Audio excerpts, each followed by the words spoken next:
happy, dude. Appreciate you popping in. Hope you're having a good day so far. How am I doing? I'm doing all right. We're in the middle of dropping off the target order. 1346 for about 4 miles. There's only 7 items.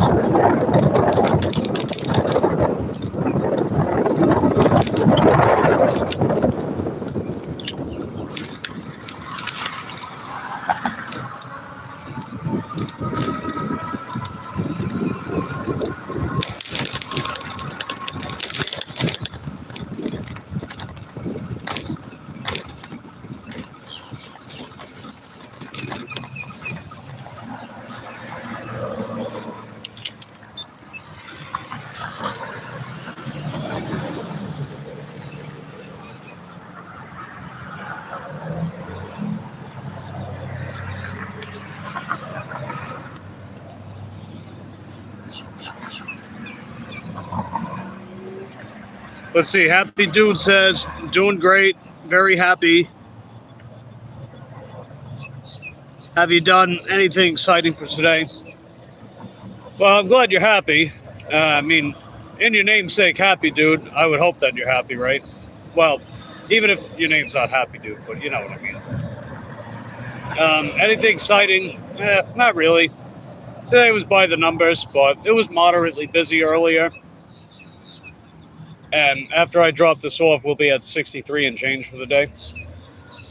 No, hold on a second.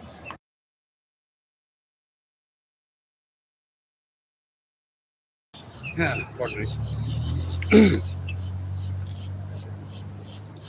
Yeah, it's a little phlegm. It's all good.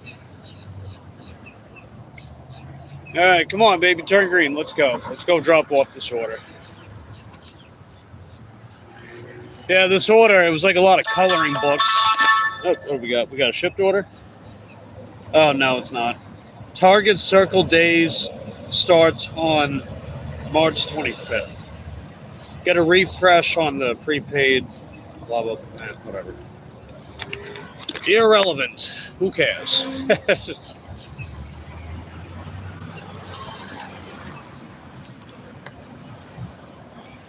Hey, what's up? What's up, Aqua Donkey? Appreciate you popping in. Hope you're having a good day. Just dropping off a target order.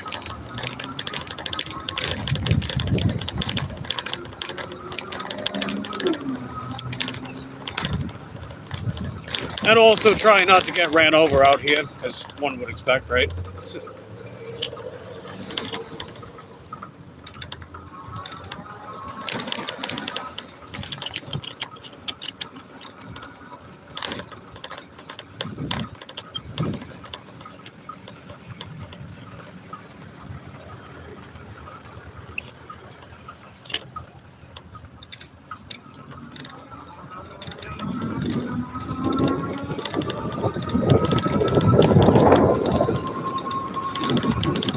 Yeah, this customer's about 2.5 miles away. Not too far.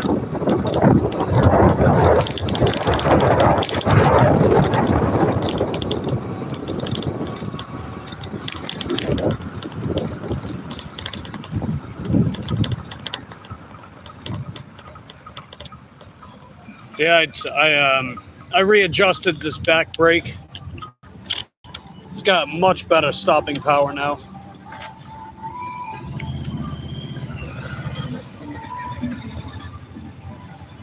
Aqua Donkey says, doing good, brother. Thank you.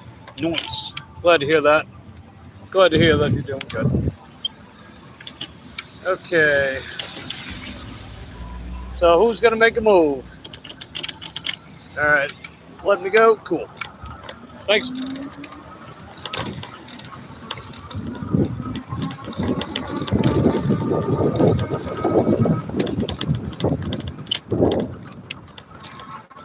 All right. Let's rock and roll, baby.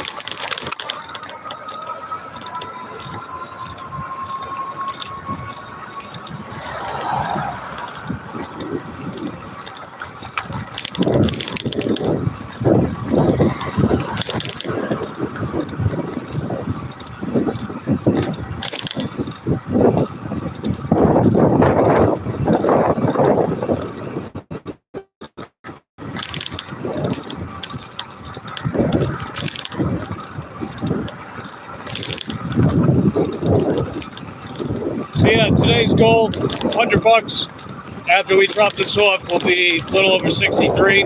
So basically another $37 to go.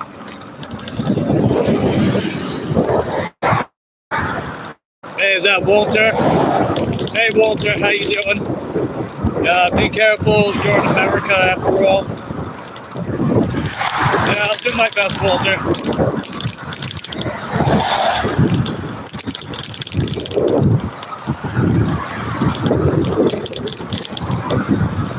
Why'd you cut in front of me, Hyundai Elantra? Why didn't you go from behind? I was safer, dude.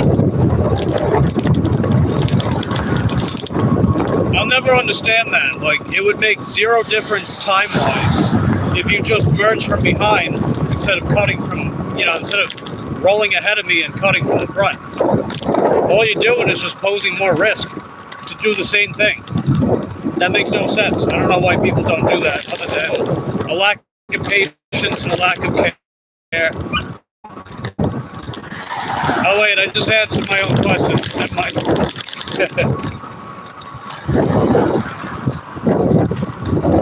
Walter says, haven't seen you for a while. Well, I've been going live as usual, Walter. So actually, I haven't seen you in a while. But I appreciate you popping in.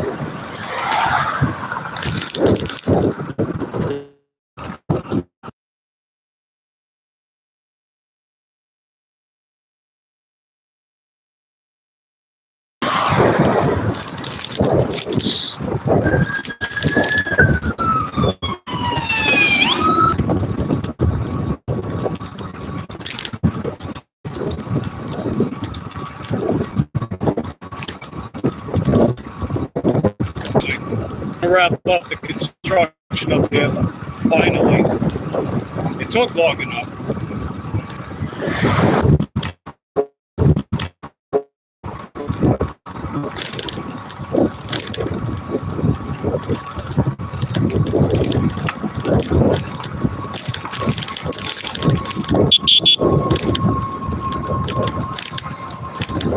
I think that was towards me. I don't know. I beeped anyway. I think that was towards me. I don't know. I beeped anyway.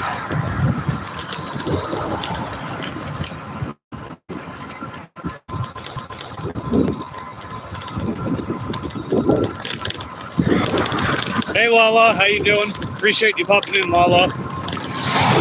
Hope you're having a good day so far. We're dropping off a DoorDash from Target. It'll put us a little under $64 tonight. So basically the $37 to go, we make our $100 goal.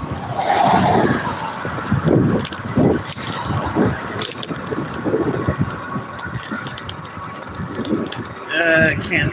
Oh.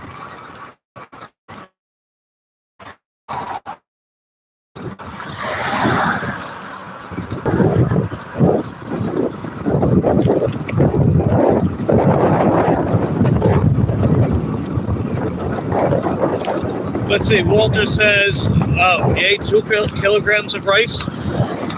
Wow. I know that you usually say you eat like 1 kilogram. He must have did a lot of bike riding today to eat 2 kilograms.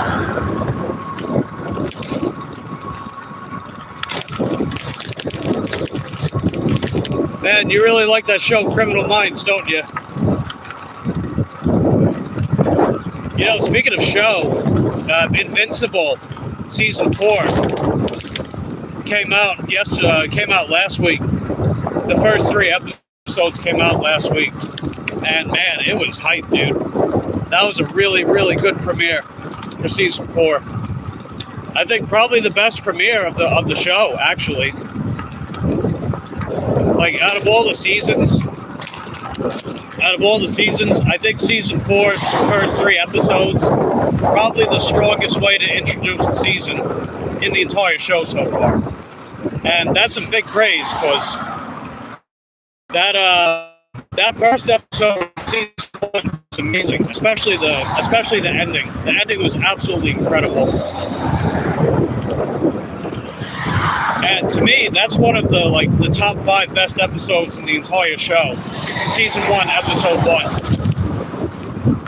But if I'm not mistaken, I think it was a 3-episode premiere when season 1 first came out as well, I think.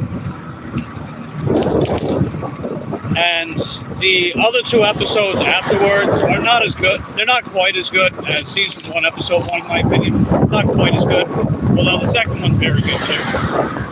But season 4, episodes 1, 2, and 3, really, really good, man. Like, the 3 of them combined, they do an amazing job setting up what season 4 is going to be all about. So I'm freaking hyped, man. I am hyped for what's to come. I just hope it doesn't fizzle out like a fart. You know what I mean? Like when you go to a big ass dining room and you just let out a silent fart, it neither reeks nor is loud, and then you just walk away. I hope it's something like that. If it's gonna be a fart, it better be like freaking explosive diarrhea.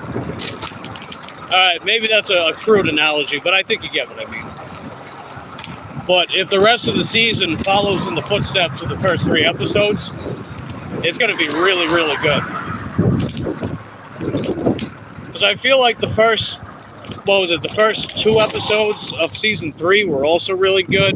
But that middle portion, I don't know, it was kind of a letdown to me. Because I feel like they introduced a lot of cool ideas in those first couple episodes, and then, well, not the first 2. It was episode 2 and 3, and the end of episode 1. I would say for the last season, they introduced a lot of cool ideas of what the season was going to be about, and then the season just kind of forgets to do that. It kind of forgets about it, just sort of abandons those ideas or puts them on the back burner. I wasn't crazy about that. I mean, there were still some good episodes.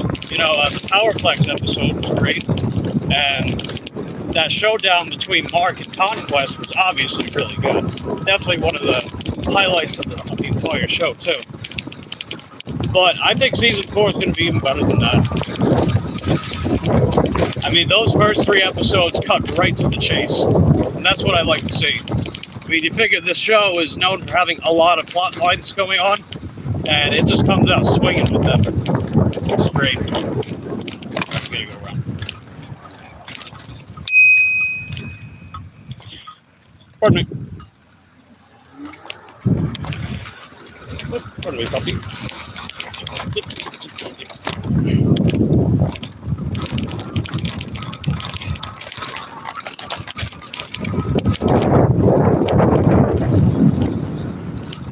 You guys dream of superheroes because America's so scary.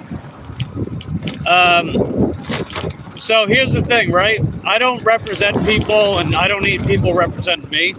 So I don't speak on behalf of other people about that stuff, Walter.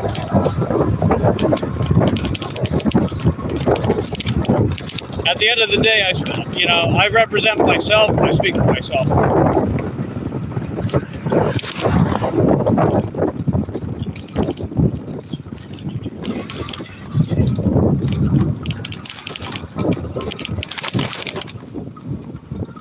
Alright, let's see if I can... Nah, I can't do it. I was hoping to get on the main road. You like Breaking Bad and Walking Dead? I haven't really seen either of those. I mean, I've heard about them, and I know the meme where he's like, "Say my name," or the one with Aaron Paul where he's like, "You can't keep getting away with this." But other than that, I'm not familiar with the show.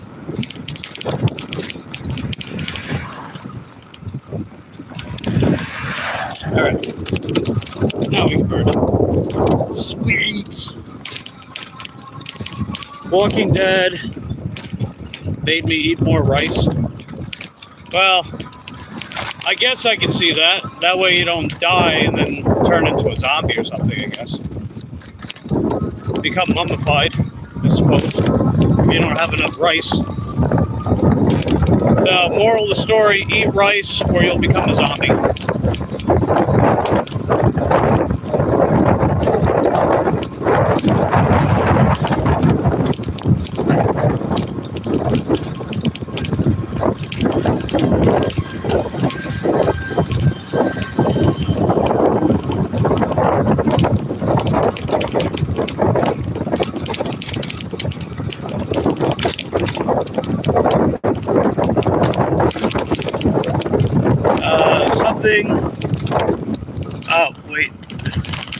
Is that game chair debate, bro?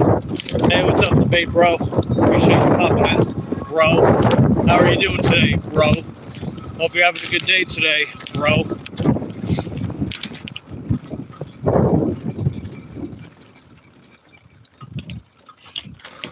Yep.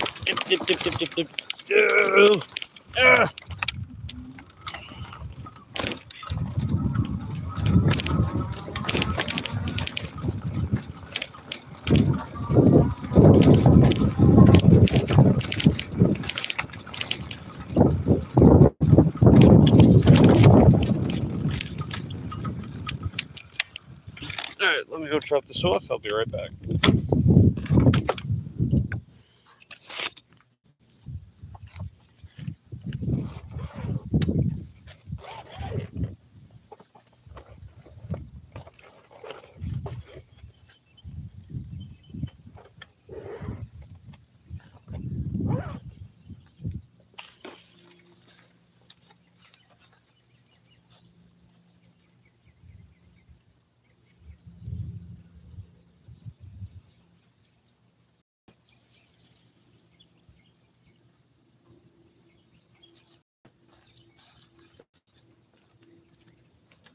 Okay, done.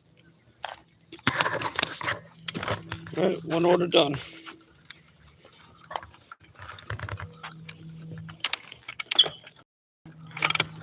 All right, what's next, DoorDash? What do you got for us?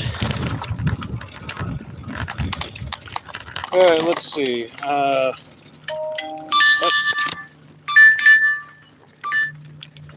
$9, 3 miles. Takes me up to Titus Landing. Yeah, you know what? Sure, why not? 7 items at Family Dollar. I'll take it. Like south on LMDB Lane. Got it. I just like the fact it's taking me to Titus Landing. Because if I stay over here, I'm not going to get anything else, you know? Or they're going to backtrack me west. Which, I wouldn't terribly mind that, but not on empty miles, I wouldn't want. Alright, 72.21 after we do this order, so another $28 to go.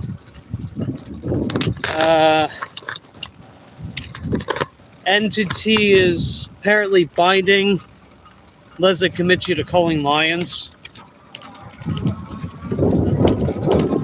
So, when it comes to that whole NTT, aka name the trait, what it was supposed to be used is to provide context in a conversation when it comes to figuring out, you know, if A but not B, why A above B.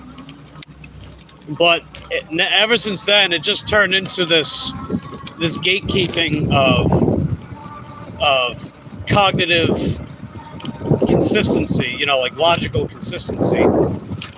But all it's really doing is just,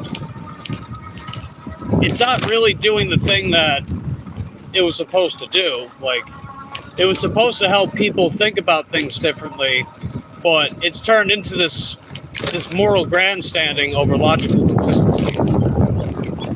As if all roads lead to it, which I don't necessarily think is true. And all it really does is just, what really winds up happening a lot of the time is it just forces people to have to sign off on these wild ideas that they wouldn't actually stand by or believe in. But only doing so because, well, if you don't, you're being logically inconsistent. Which is pretty dumb. In the real world, it's not that simple. There's a lot of nuance to reality that NTT and hiding behind NTT doesn't really allow you to see.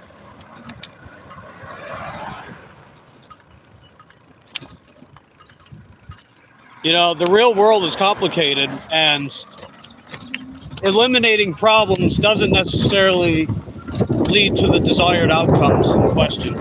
It doesn't always translate like that.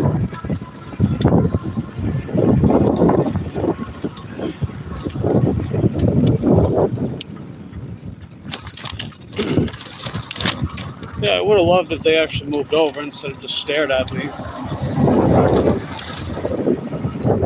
Hey, what's up, Cobalt? How you doing? Appreciate you popping in.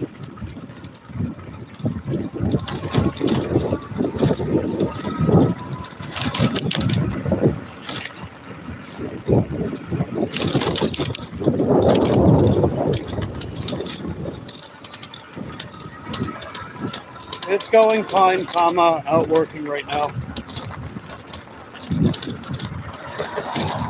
And so here's another problem too, and it has to do with basing everything entirely off of logical consistency. Let's say that you're in a discussion and the person brings up name the trait when it comes to whether or not we should kill predators in the wild because they kill animals. So essentially, killing the animals that kill other animals. In practice, that sounds like a good idea, and you might think to yourself, oh, well, if in a human context I would defend humans that are being attacked, potentially killed, then why not apply the same sentiment to animals? While it's definitely horrific that animals die because other animals kill animals and survive, at the same time, I don't know if judging nature by morality is entirely realistic. Because what if it makes it worse for everything else in nature? Like, let's say that you kill these predators because they kill bunny rabbits and squirrels, but then bunny rabbits and squirrels deplete resources and they wind up starving, and then other animals starve as well. What do you really do in a solution like that? Because on one hand, if you have to sign off entirely on one belief, then you're looked upon as a pacifist that allows bad things to happen. But on the other hand, if you sign off on killing predators, then you sign off as someone that's pro-genocide. And I don't really know what the correct answer is to a question like that. Because on paper, we can think of, X, Y, and Z, but in practice and in real life, it doesn't always translate like that. It really doesn't. And you also have to think about how much of a moral imperative is there really to do something like that? I don't know. And how much of a moral imperative would there be, based on you as an individual versus us collectively as a society? Is there really a moral imperative to intervening with stuff like that? I don't know. I'm not sure. This is really just a big way of me showing the fact that if you sign off on one thing, you're this. If you sign off on the other, you're that. And seemingly no in between when it comes to those discussions because of how opinionated people can really be about that. And trust me, people can be very, very opinionated, and to a fault. And that doesn't always make them the ideal people to discuss topics like that. Such conversations like that can be very nuanced and require the ability to consider the other person's perspective in order to figure out what are they trying to say, what do they actually mean.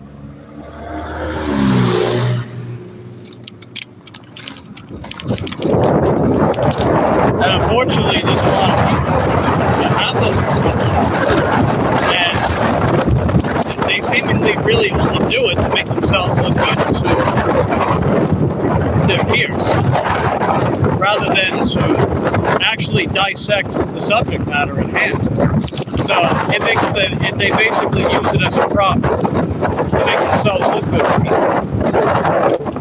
They use it as a prop to look good to their colleagues.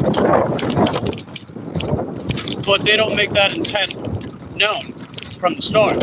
Like, hey, I'm coming from this as the perspective of impressing my colleagues about how I feel about the subject matter, rather than actually believing it, or I'm only doing this as devil's advocate above all else, or whatever, And I think that stuff's kind of important. But I guess it also depends how important being in these conversations at all really is to you. me, I don't know. I've had enough. I've had enough not great experiences that ultimately led to nowhere, and just turned hostile for me to be like, yeah, maybe I'm not the right person for this either. And not necessarily because of me, with how I approach the situation, or rather how I deal with people that just can't be level-headed with me about these subjects. And besides, I got shit to do, so I digress. You lost many of your old friends. They were never friends. Change your mind. Need the. Yeah, they were never friends. They never were. They never cared about who I was, what I really stand for, what I do. They were pretending. It was just all make believe. It was imagination land. Because we happen to have a couple things in common about things we believe in, and then that's it. But the moment that you play devil's advocate with another idea, you get disowned immediately. So fuck them. They can, people like them, they can just hang out in their little hidey holes, their little echo chambers, and they can just go fuck off while the rest of us got shit to do. Hey Yvonne, how you doing? Appreciate you popping in, Yvonne. I'm just about to run inside, pick up this Dollar General order, or Family Dollar order, I mean. $9, 3 miles. It's only 7 items. So I'll be back out in a few minutes, guys.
Come on, like what? Because it's doing better don't mean that it left.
Okay, that's all done. I'll catch up with you guys in a second.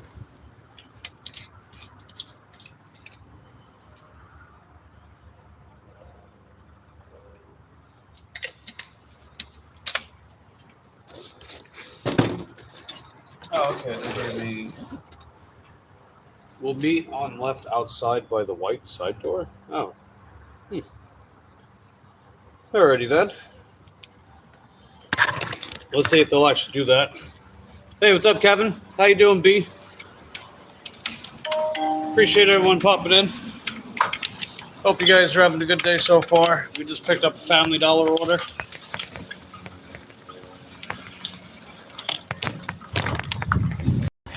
And And the cool part about this order, it's taking me towards Titus Landing, so that'll be a good spot for us to be in.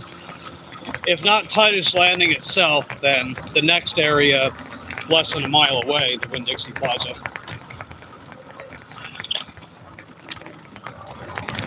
How's the office so far? They're fine. We did a $15.40 shipped order earlier this afternoon. That was after I was door dashing for a couple hours earlier today. It's pretty much just been DoorDash, and I've actually taken every offer they sent me, surprisingly. So, I mean, they've been solid. Not a ton of orders, but solid. You know?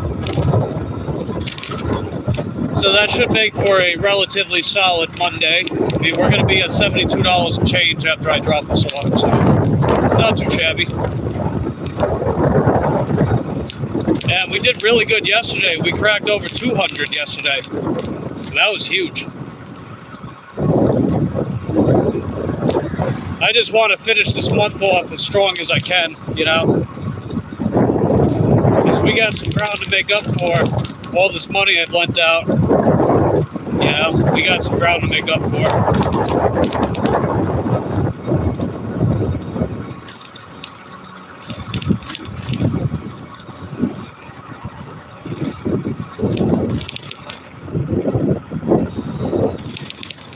Now let's see. Yeah, Kevin says hi. Said hi. Kevin said it's slow. Yeah. Well, Mondays are hit or miss. I hear some people say Mondays are really good. I hear some people say Mondays are really bad. I'm kind of in the middle. Sometimes it's decent. Sometimes it's eh. I mean, it's actually been pretty solid for a while. So I think it leans more towards that for me, I guess. One thing I can definitely say, though, Monday is certainly better than Tuesday. No doubt about that. How many miles? I'd have to, yeah, let me double check the miles. I know it wasn't a lot. Oh, yeah, that's right. So when I did DoorDash, we did 17.1 miles and then another 2 miles for the shipped order. And that put me at almost 50 bucks earlier. So right just below 50 bucks. So you essentially about 19 miles for 50 bucks.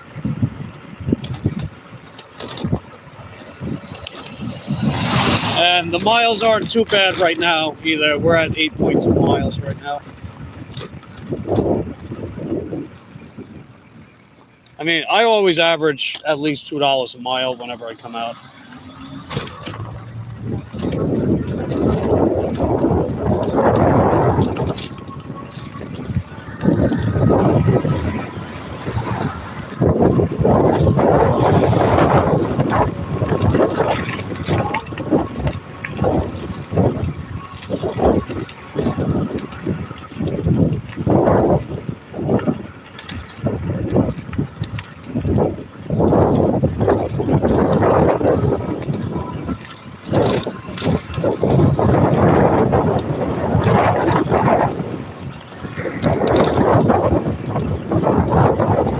What's that?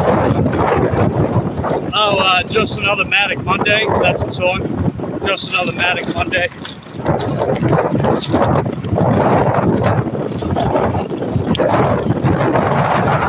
Am I gold or platinum? Neither. I don't care about that platinum shit. It really doesn't matter in the long run. I've been platinum, I've been gold. I don't know if you were here when I pulled it off last year, Kevin, but last year I pulled off 100% acceptance rate with DoorDash. It made no difference. In the long run, made no difference.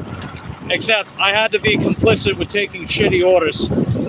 I'm not into that, man. I don't care about the acceptance rate shit. It makes no difference. Maybe in your market you gotta use it to get scheduled, like, you know, to be able to dash at all. And I can understand that. Me, I don't have to do that.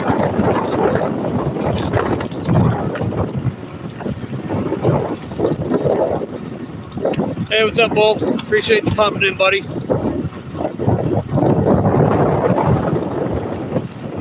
Let's see, B says, I don't blame you for disregarding the rate. Yeah. You know, at the end of the day, the thing I care about is not stats. I care about making money. So, I'm going to do what I got to do to make money out here. And you guys have been around long enough to know that I do what I got to do at the end of the day. It don't matter about my ratings. Who gives a shit? The only ratings I care about are the customer rating, the on-time rating, and completion rate. Those are the only 3 ratings I care about. As far as customer rating, I got a perfect 5 stars, because of course you wouldn't expect anything less from me. I deliver every order on time, and I complete every order I take.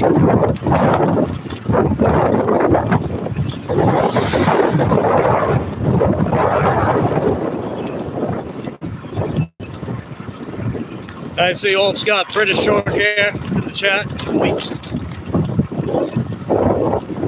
Was it nice to know me? Says Olf. Yeah.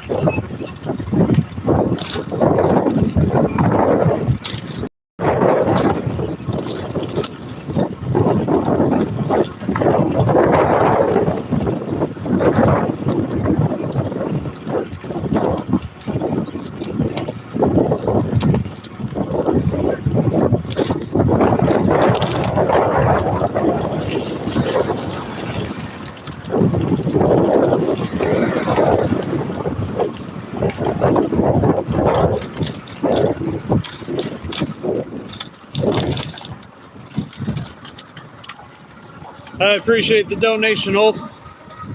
You are heckin' dope, buddy. What about loving me? As a friend, yeah. Hey, you're a good man, Ulf. Good guy.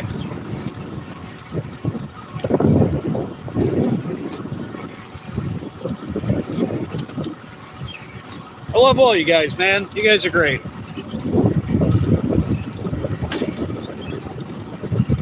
Yeah, P says on. Yeah.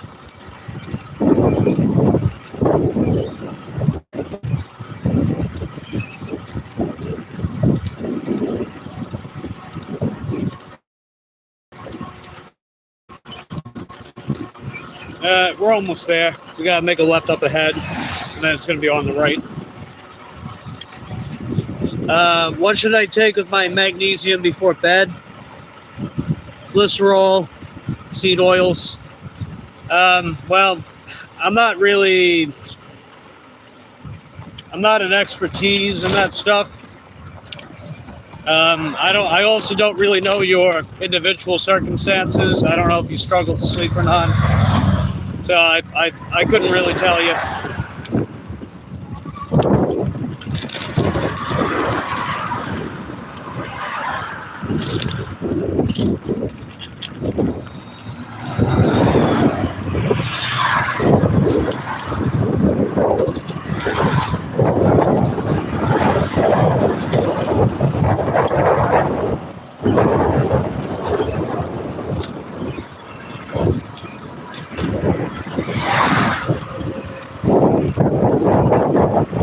Hey, chill the fuck out! You're honking your horn at everybody, road raging over a turn. Get out of here. There's that guy in the red sedan back there. He's throwing a fit over the van.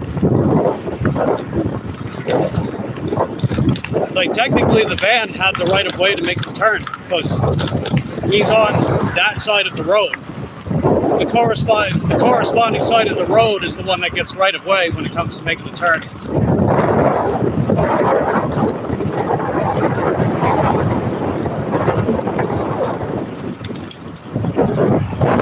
And that red sedan just took the right of way from the van.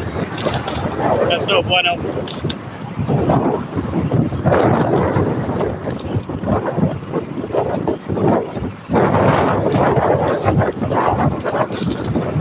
Alright, they said they're going to meet me outside.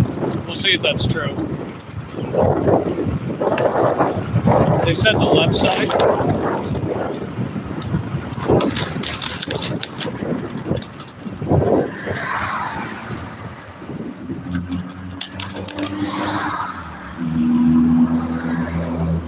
Left side, white side door.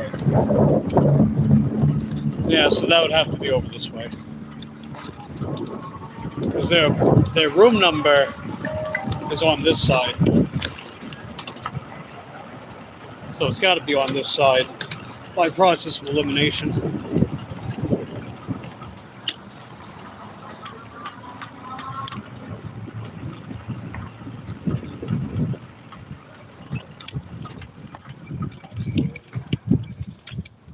Should be over here. All right, I'll be right back.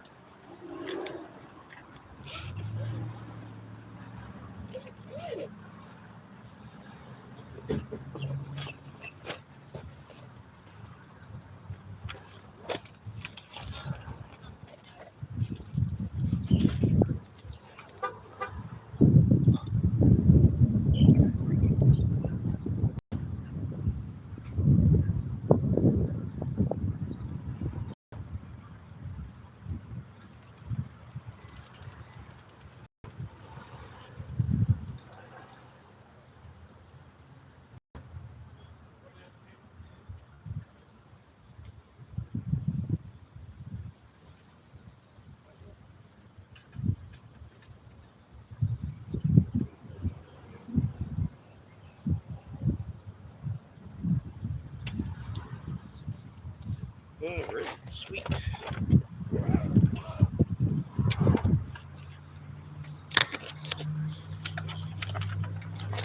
All right, let's see. Olivia Hosea. Cup of sleepy time tea, eat a banana. Bananas have magnesium. Oh, what do we got? Okay, this isn't too bad. It's not. It's $9.97, 2.5 miles, 12 items from Winn-Dixie. I'll take it.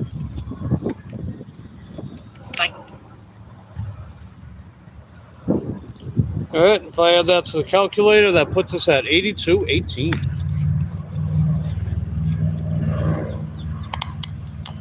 Just tuned in. Wise gig. Oh, Chris. Oh no, Chris. If you look closely at what I wrote, it's supposed to have a mocking tone. I'm mocking the fact that people keep saying gig work's dying, but gig work isn't dying. If anything, gig work is thriving. It's just, you know, people have stupid things to complain about with gig work, and then they insinuate gig work's dead. They're like, oh, DoorDash isn't going to be around in 5 years. It's like, that's not based on anything. That's not based on any actual evidence, you know? And I mock it. I mock that because, no, gig work's not dying. Gig work's not going anywhere. People pay for convenience for everything. And that includes having stuff delivered to them, right? I mean, look at Amazon, for example. You know, people buy an Amazon subscription so they can get their stuff delivered. DoorDash is like a different version of Amazon, but fundamentally the same thing. You're paying for a subscription to have stuff delivered. That provides work. That throws money around. It's good for the economy, you know? And when these companies are turning in a profit and you own stock in them, as you guys should be, if you guys don't own stock in these companies, why aren't you? Then we make more money from that too. And we get a say in how the company runs the company.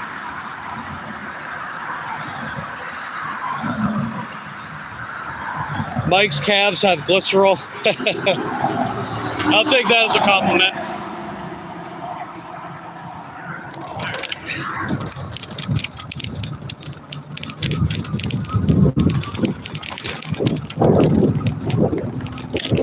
But yeah, there's no evidence to prove that gig work is dying. And I just find it hilarious when people say gig work's dying.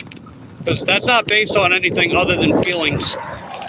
Like, oh, I feel so sorry for myself, so I'm going to take it out on everybody around me. gIg's dying! DoorDash is dead!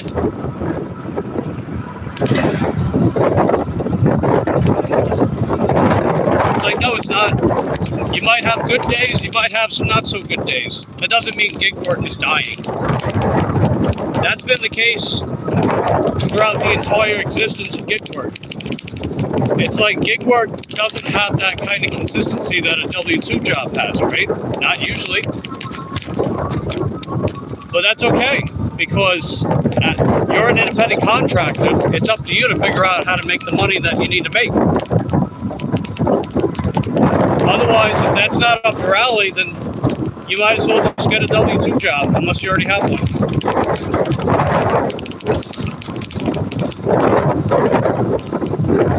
Because, you know, at the W-2 job, you just get told what to do, and then you get paid. You clock in, get told what to do, clock out, pick up your paychecks in 2 weeks.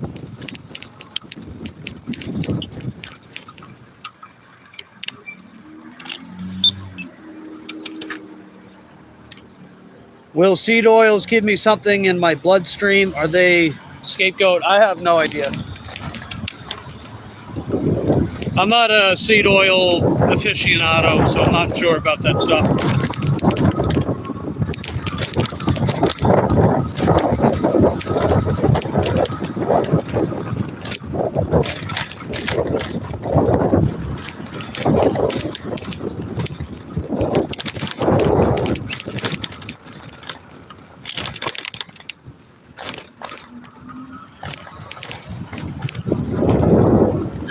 These comments are too long. I can't read that.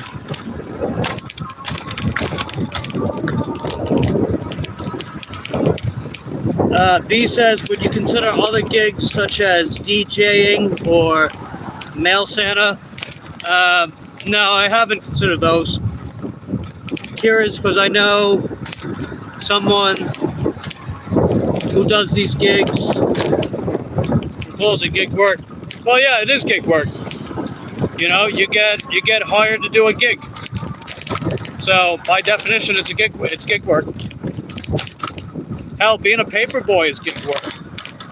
You know, someone, you know, you go to your bulletin store and they're like, hey, you know, you got a bicycle and you want to make a nickel or two and just hoist newspapers at people's houses. And there you go, that's a gig. You go around mowing people's lawns, that's gig work. Doing landscaping, carpentry, that's gig work.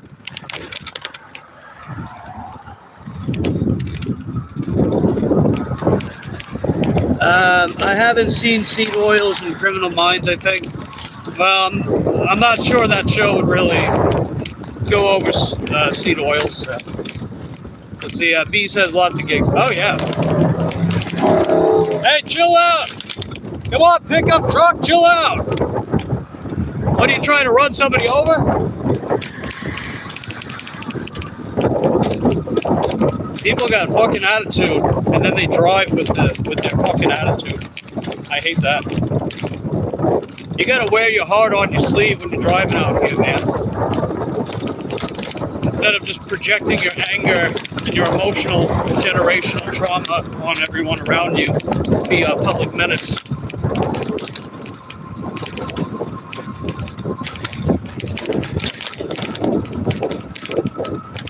Did Dahmer use seed oils? I don't know, man. I don't know. I know he was a sick bastard, but seed oil specifically, I don't know.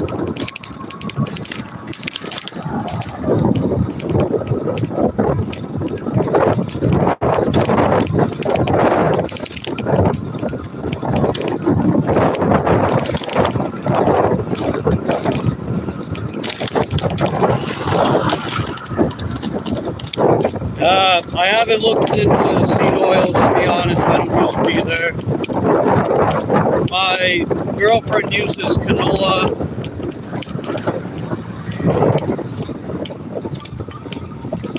Okay.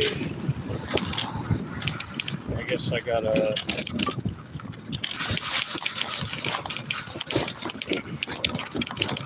Man, I'm always the one that's got to move over out here. No one moves over for me.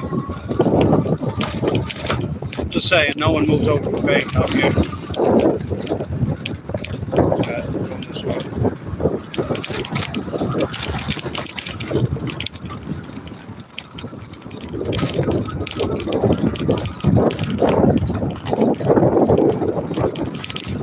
What's the thing about seed oils? I see so much at times. I don't know. It depends how invested you are in that side of information, I guess. I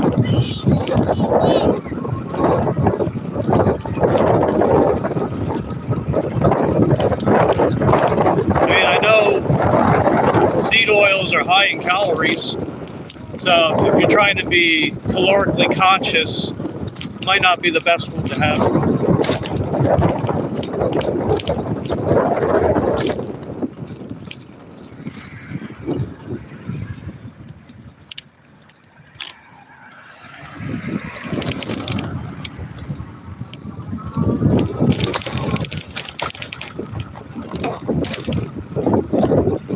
Let's see, I heard flaxseed good for reducing inflammation. So I tried it, didn't taste bad at all.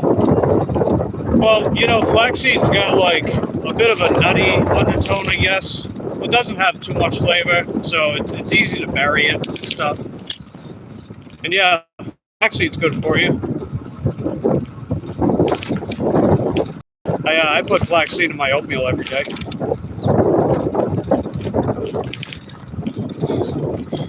Someday Mike's gonna read up on it, man. I don't know, man. I don't have the time for that stuff. I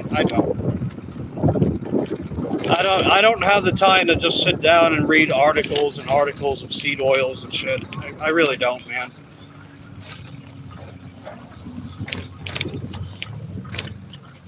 And I just don't. I'm just not invested in that subject, really.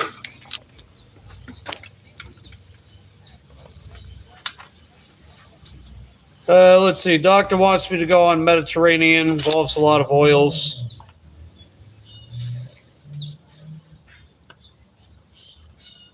Yeah, I don't know.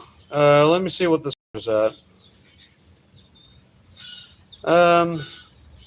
It's pretty small, so I'll keep you guys out here. It's only 12 items.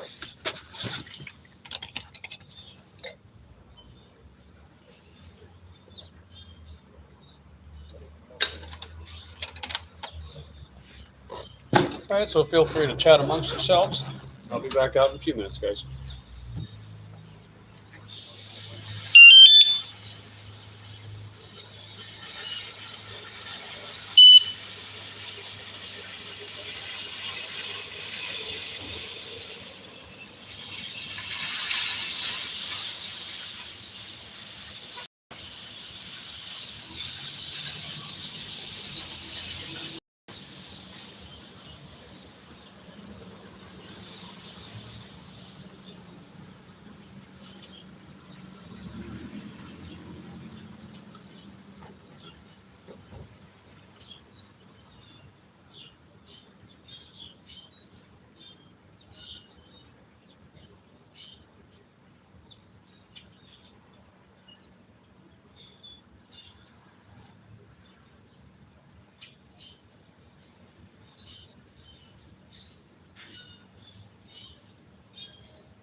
All right, I'm back, guys.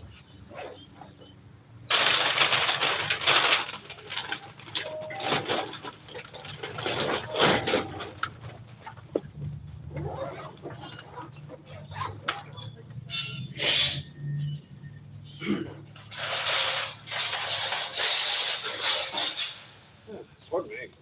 Okay, we got, what is that? 1023. All right, I know where that's at. All right. What's going on, Pokes and Joyce? Appreciate you guys popping in tonight. Everyone's having a good day. We're just about to drop off this almost $10 shopping order. Clown Spirit says, sad lately. People leave me behind. Hard moving to a big city. Maybe I should. It's expensive. If you don't have a good reason to move to a big city, then I wouldn't recommend it.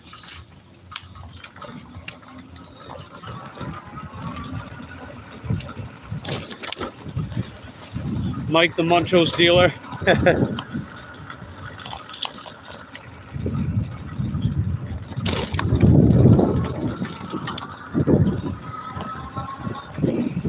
Yeah. All right, let's rock and roll, kids. Appreciate everyone hanging out with me tonight. The 21 licks to the video. Very nice.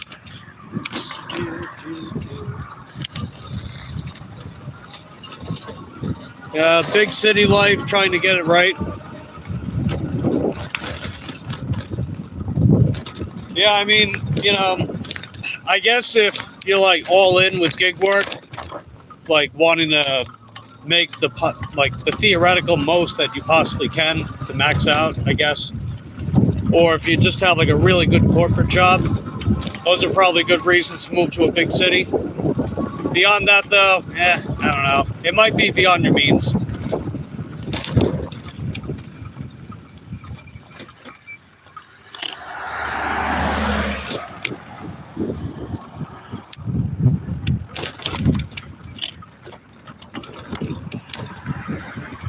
Hold on a second.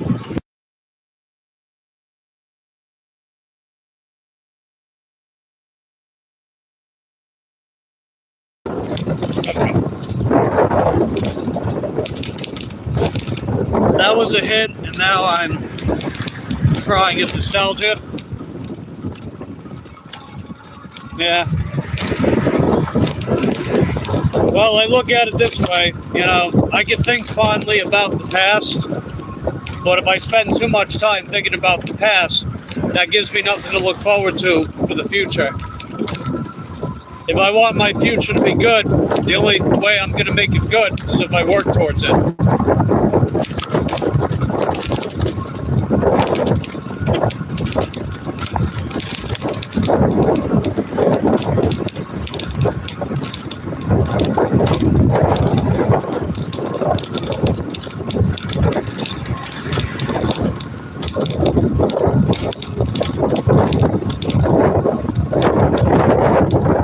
People are more unfaithful in big cities. I guess so. I'm sure if you're trying to make it in the big city, you might be undercutting some people. I don't know. I think that also depends on your personality, what kind of person you are. You know, there's good personalities, bad personalities. That's regardless of where you live. You might see more of it in certain places, or less of it. Maybe. But you'll find personalities like that across the spectrum everywhere you go. Hey, what's up, Erica Shauna? You did.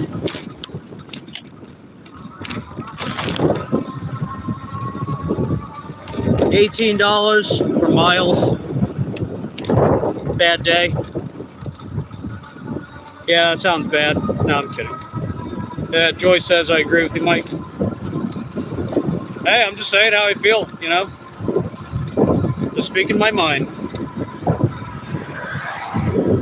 Yeah, I like to think of myself as the guy that can sometimes say the thoughts that people think but don't really want to say. And I get that. I get it. So hey, maybe that's a bit of a niche for myself. So I know me speaking my mind is speaking the minds of many in some ways.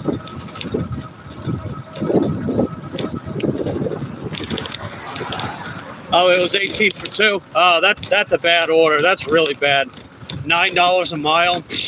That's horrible, dude. That is a terrible order. Why on earth did you take that? I thought you were supposed to take those $2 orders going 20 miles. See, that's a good deal, man. That is a dime a dozen. Quite literally a dime a dozen. Oh wait, 1023. Hold on. Didn't quite make it yet. Am I tempted by the beauty and starting a new life? No, man, I don't need to start a new life. I already have a life. You know, I've got a life to live. Forget about this starting a new life shit. That doesn't mean anything. You know, I've got one life to live. What do I do with it? You know, I'm here to figure out what to do with it. Nobody's born with a roadmap. You got to carve your own path out here.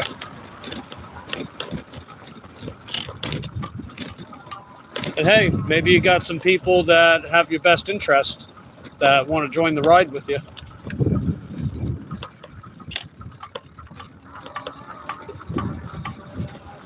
Hey, Chad Bear, how you doing? Appreciate you popping in. We're just dropping off the DoorDash right now.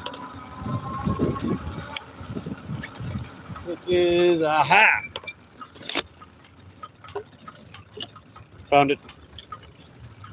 Oh, they want my pen. Hold on. There we go. Got it. Okay. Yeah, I slightly passed it.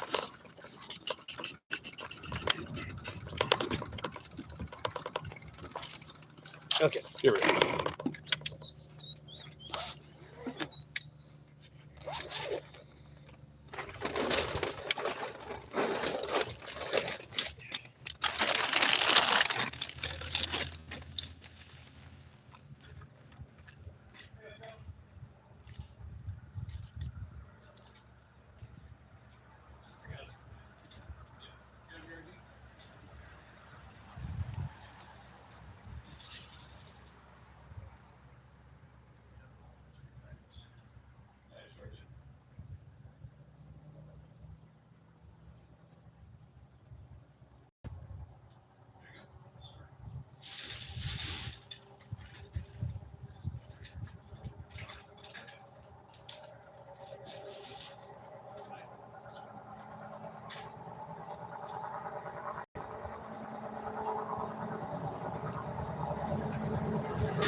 Okay.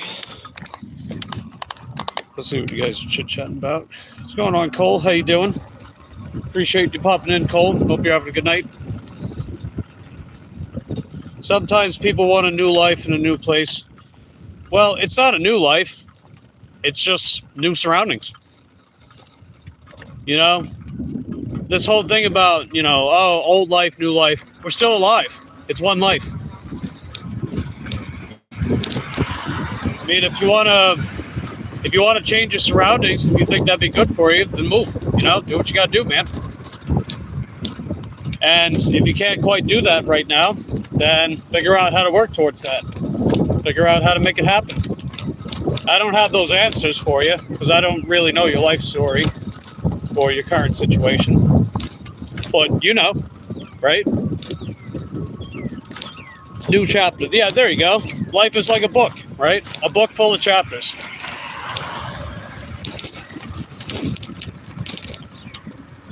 But ultimately, life is still a book, right? When you write a new chapter, you're not writing a new book. It's still the same book. It's the one book that you can write.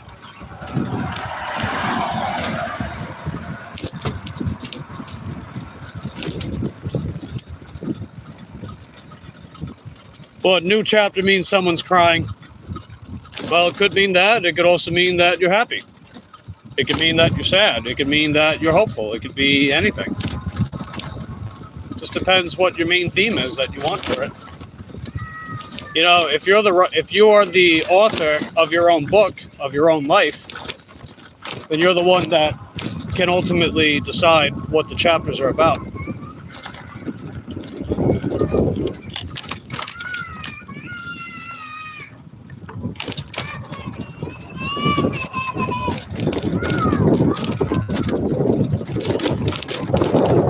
Stupid kid. I was tempted to mock the kid just now. That's a little bad.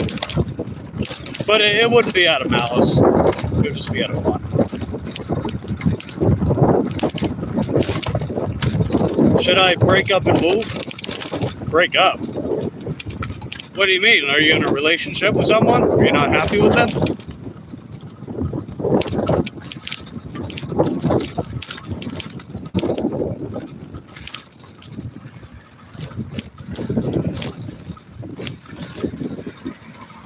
We're slowly making our way back towards Winn-Dixie. I figured we got an order over there. Means we might get another order over there. Very happy she's crushed. What do you mean crush? Aren't you already with her? Like when someone talks about having a crush, it's usually someone that they're not with. That's weird. It's like, honey, you are my crush. It's like, I think we're past that. Like maybe she was your crush before you got with her, or him, or them, whatever you're into. I don't know. They may have been your crush then, but they're your partner now.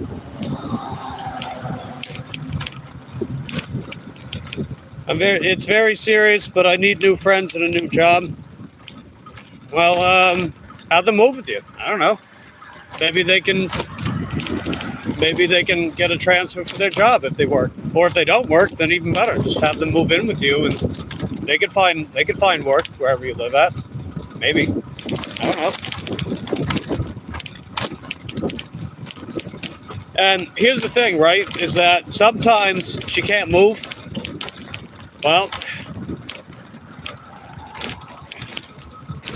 so here's the thing, right? Life is full of decisions to make. No one said those decisions are easy to make. There's pros and cons to every decision you make in life. Ultimately, you gotta, I mean, I don't know if you talked with your partner or not. I don't know if you've talked with them about what to do. That's probably a good place to start if you haven't. Because you figure if you're really serious about potentially moving, but yet you're also serious about staying with them, then they need to know.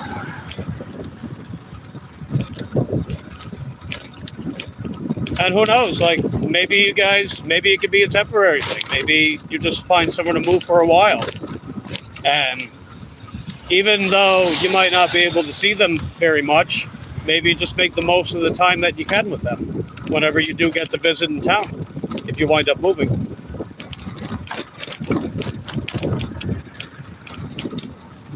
It's 3 hours with a car away. They can't move? Really?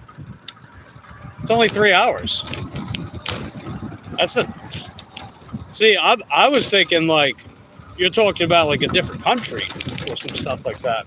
If that was a different country, that'd be a lot more difficult, but 3 hours, come on. It's like, if they can't move, then you can just drive there. 3 hour drive, you can do that. I mean, yeah, gas is expensive, blah, blah, blah, yada, yada, yada, but. Hey, what's up, Jason? How you doing? Appreciate you popping in. We're just waiting on the next DoorDash order. We're at $82 for the night. See what else we get. We should be able to crack 100. What time is it? It is just coming up 7 o'clock in a few minutes. Just got a shipped order. Let's see if it's any good.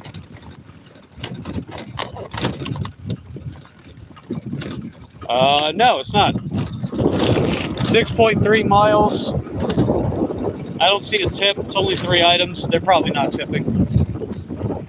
I'm not going 6.3 miles for that. And that's from the store. And I'm 4 miles from the store. So actually, it's $6 for 10.3 miles. No thanks. And speaking of store, we're at Winn-Dixie.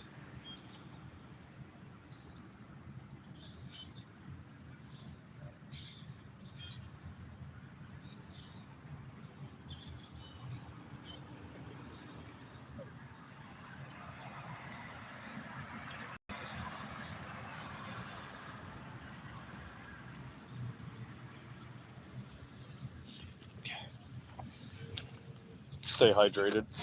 Get some water.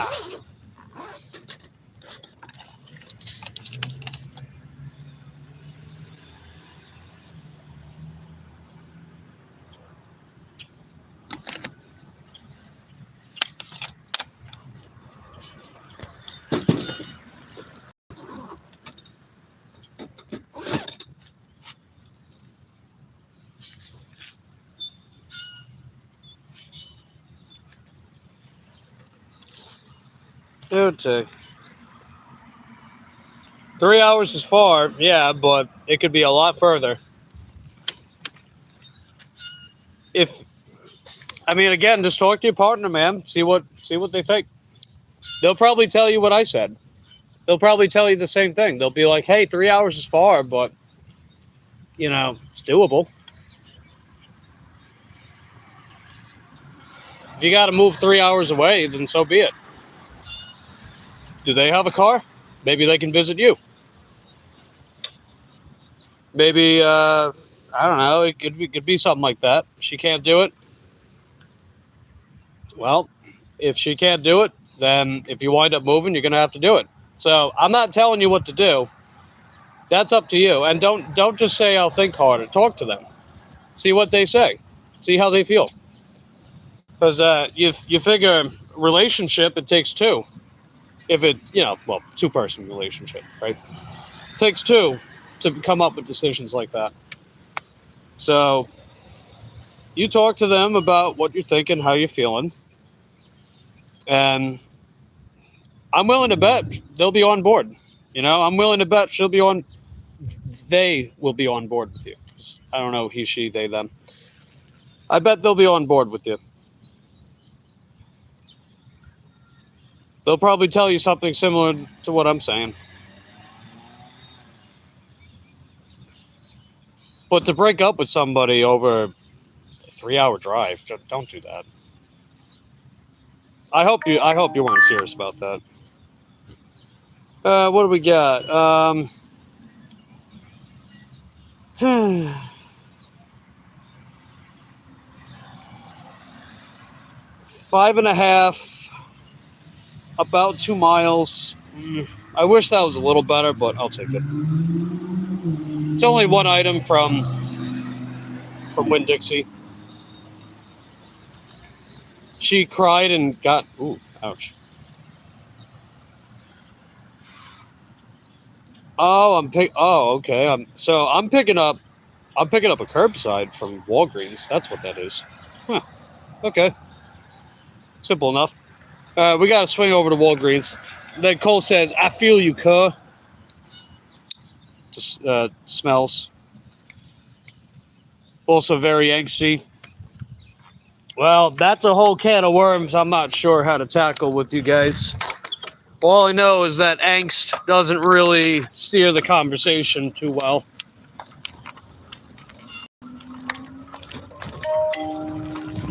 That definitely makes things more complicated, no doubt.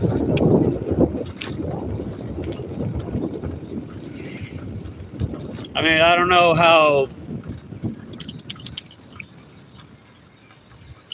how connected you two are.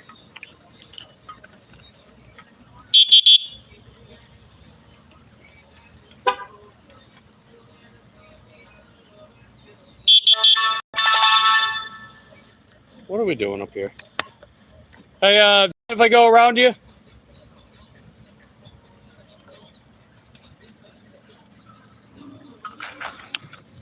I was trying to get your attention. Jesus.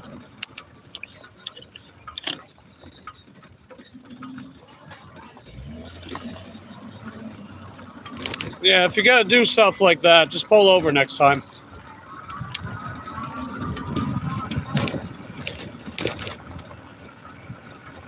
Let's see, you gotta go. All right. Take care, Clown Spirit.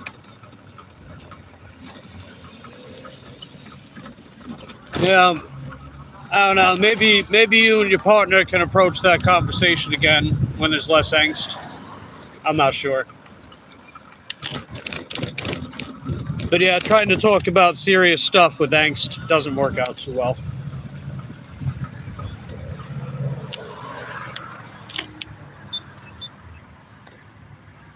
Hey, what's up, Saro fam? Appreciate you popping in. Hope you're having a good day.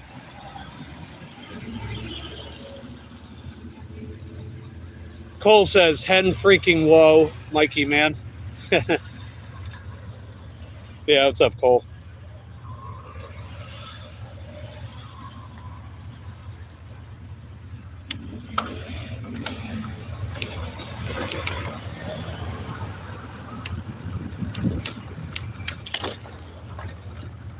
Where are we going? We're heading over to Walgreens. We're picking up a curbside from the photo counter.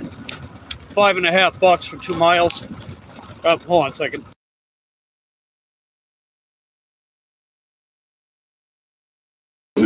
Yeah, pardon me. Let's see. Is your day good, bud? Yeah, it's going all right. We're pretty close to $100. We're gonna be a little below 88 for the day after I drop this off. Not bad for a Monday. Sarah says I'll go dashing in an hour. Oh, right on. Well, hope it goes well for you. Oh, we got a shipped order? Let me check that out. 5.1 miles, $1 tip. Ouch.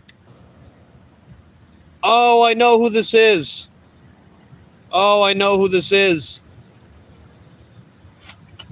I can't show the address or anything, but this customer with this order, they're the one that tip baited me a while ago. They had an estimated $7 tip. They snatched it back and they gave me a 1-star rating over nothing. They read my texts, but then they said too little communication.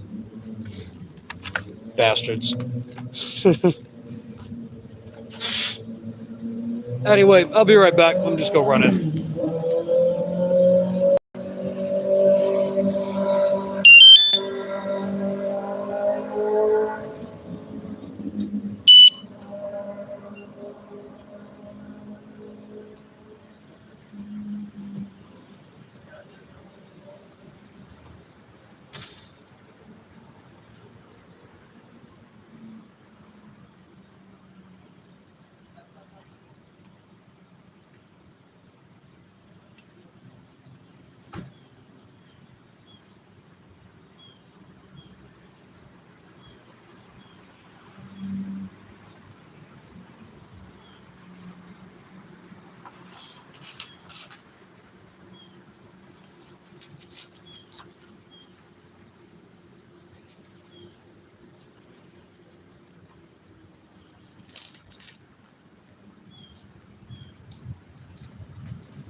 Yeah, this customer's name is Erica.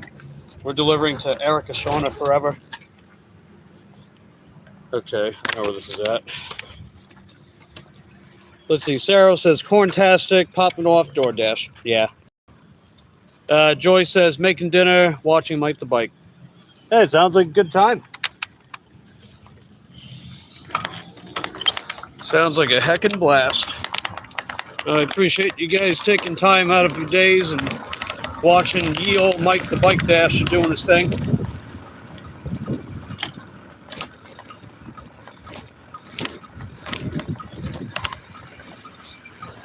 So yeah, this is one of those photo counter orders.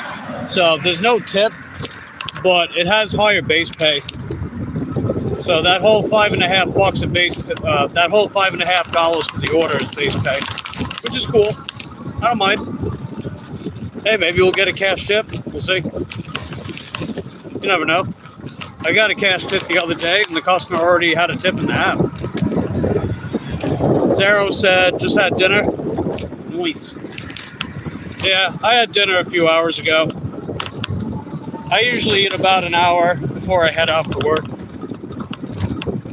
That's pretty much my last meal. I don't eat whenever I'm out.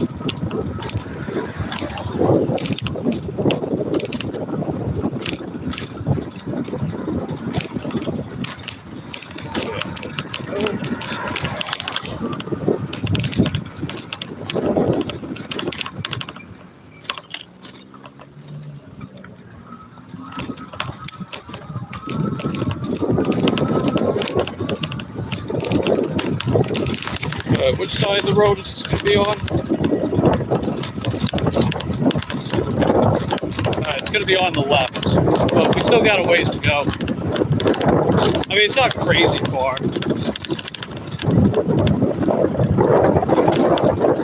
I had a customer tip $1 and $3 cash. Hey, there you go. Yeah, last night it was a Dollar General order. They tipped $2 in the app, and then they tipped $4 cash. That was pretty nice. I mean, that cash tip pretty much got me over the $200 hump yesterday. And no coincidence that I pulled it off on a Sunday. Because 2 out of the 3 days that I cracked over 200 last year were on Sundays. The third time, which was actually a $300 day, was Christmas Eve.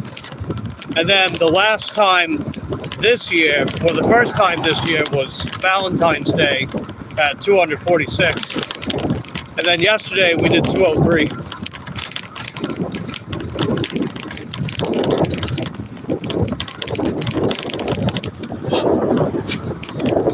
I mean, that was great. The fact that we ended last week with the best earning day of the week. I love when that happens, you know?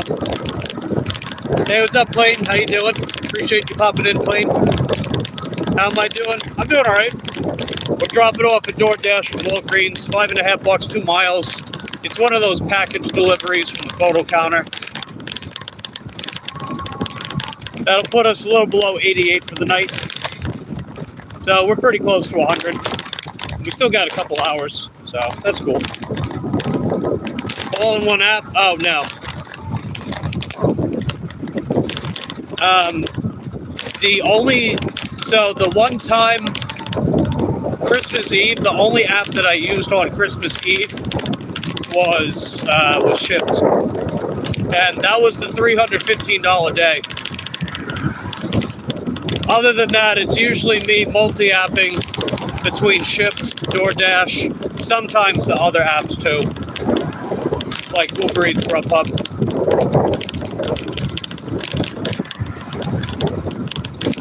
Most of the time, I can't just use one app. I wouldn't make enough money like that.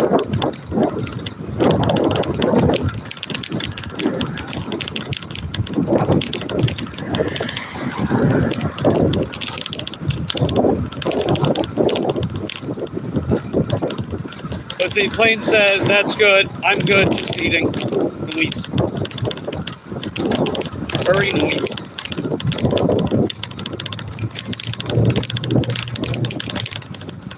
Yeah, not too much further ahead. We just got to go a little past Whispered Hills.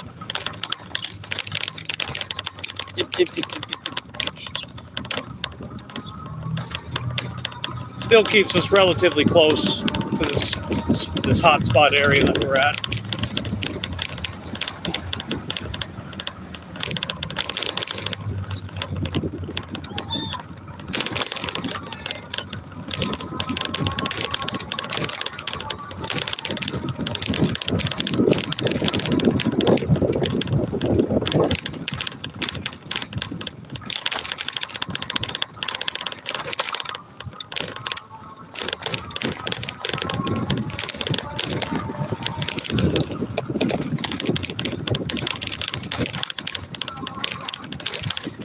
Hold on, let me pass, please. There we go.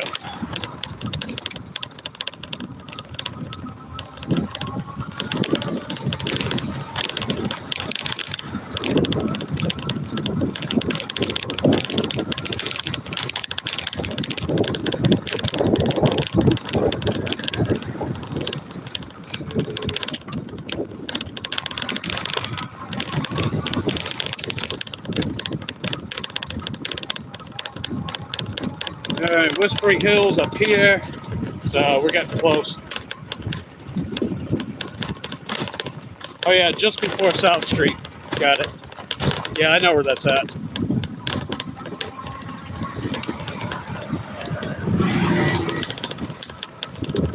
If the reception drops out, it'll pick back up momentarily. Network's pretty bad up here. Then again, this is a pretty ghetto area, so that probably has something to do with it. Clayton says, "Are you busy today?" I wouldn't say like crazy busy, but it's been pretty steady. I would say it's been steady. I mean, that's to be expected during the week. Well, not every day during the week, but definitely Mondays. Mondays have been like pretty steady, solid days for me. Like tomorrow, I'm probably going to take a half day tomorrow because Tuesday is objectively my worst day of the week. Like, I could get out during the evening and do decent, but that's like the one day of the week that I'm least likely to make $100 on.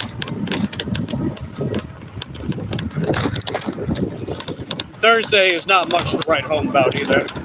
Wednesdays I'd say Wednesdays are more like Mondays. Not quite as good, but decent enough, I guess.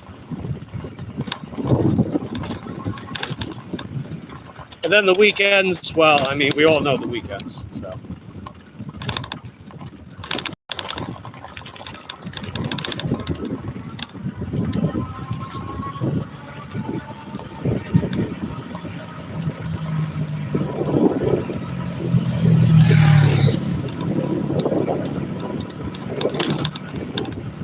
Yeah, I don't want to stay up here too long. I don't like being in this area all that much.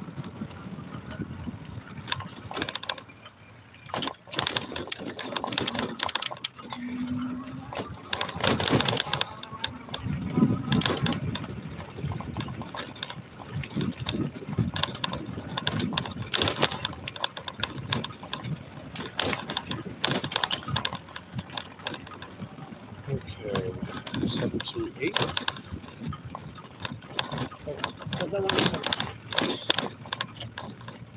Okay, 72. Is that it? 724? No, it's the next one over. Okay. Hold on a second. So it should be. Yeah, I think it's this one. It's this one.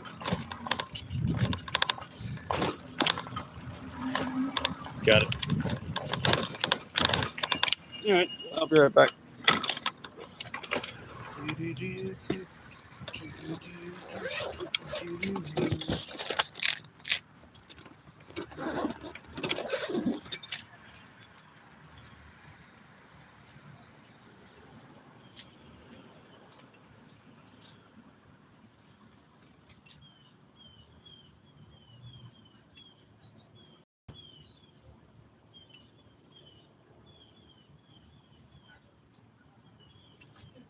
open up, thank you, sir. Open up the facility and so forth and so on. And,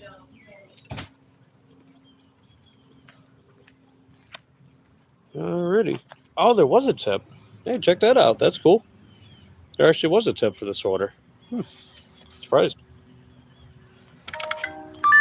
Oh, what do we got? Yeah, that's not bad. All right, so we got our next order. It's 1071, 2 miles, Winn-Dixie, 13 items. Let's do it.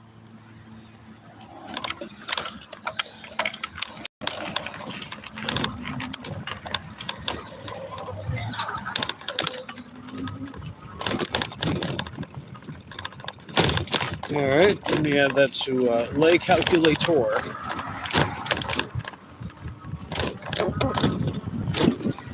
So we add.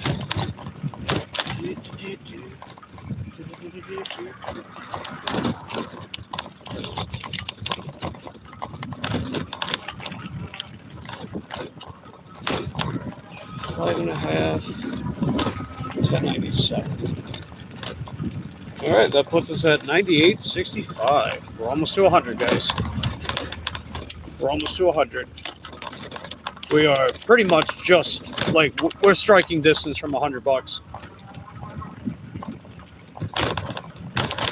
Ah. Ow.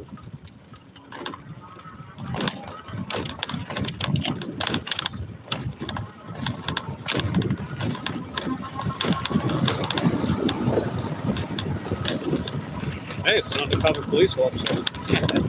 How sneaky.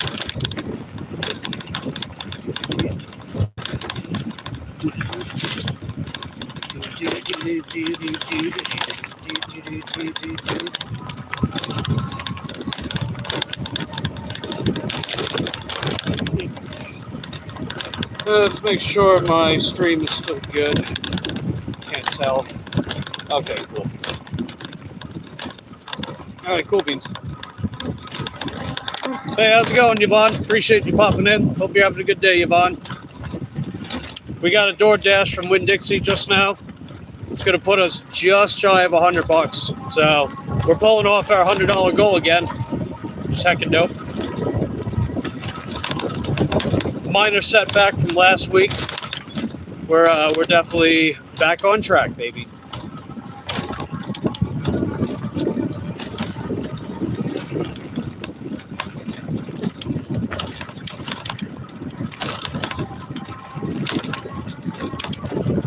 And $15.40 of that came from shipped because of the one order that I got this afternoon.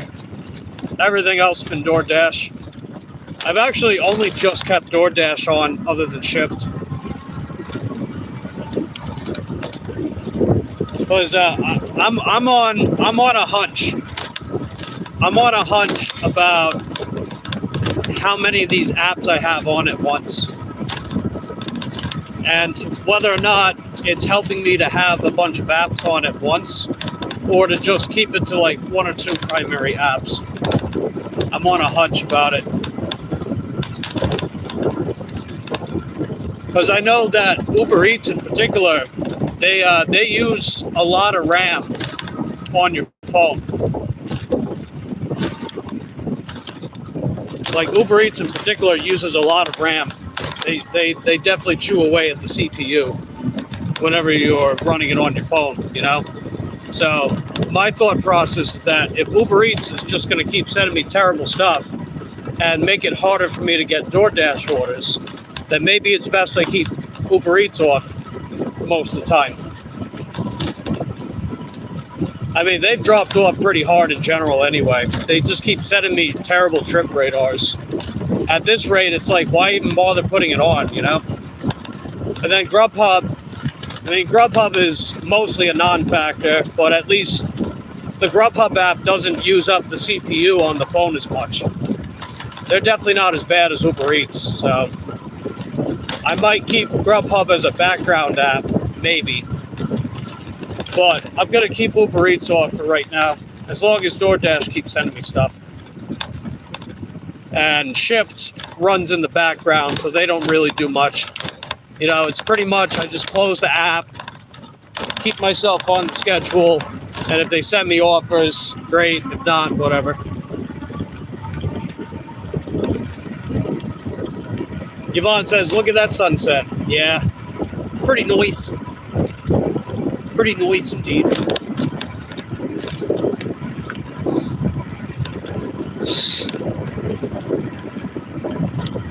But yeah, most of the time, DoorDash is my number one. Although last week, surprisingly, Shipt was number one. We clocked in at about $303 on Shipt last week, and about $291 on DoorDash.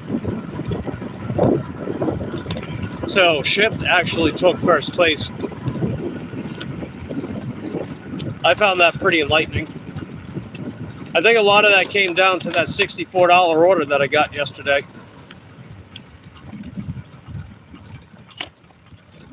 But yesterday was also just a good day in general. Shipped or not, it was a good day. Yvonne says, noise. Yeah, it's pretty nice. I mean, at the end of the day, I don't really care which of these apps are allowing me to make the most money, as long as I'm making money at all. It just so happens that DoorDash is usually the best one, and then I would say Shipt has reclaimed second place again. Like I know lately Shipt has been a pretty solid second place. Uber Eats was like a second place for a while, but then they dropped off hard. So then I'm like, yeah, all right, well, maybe it'll be for the best. I don't know.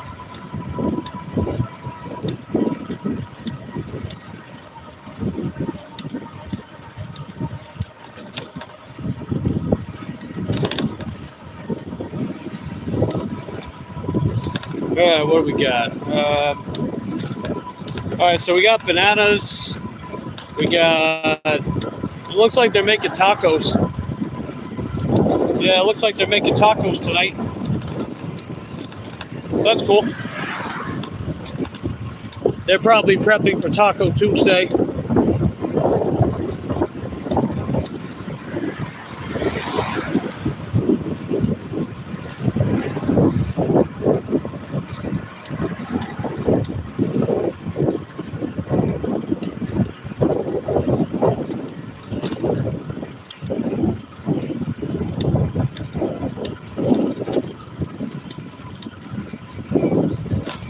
Let's see, we're at just below 19 miles so far. All right, cool.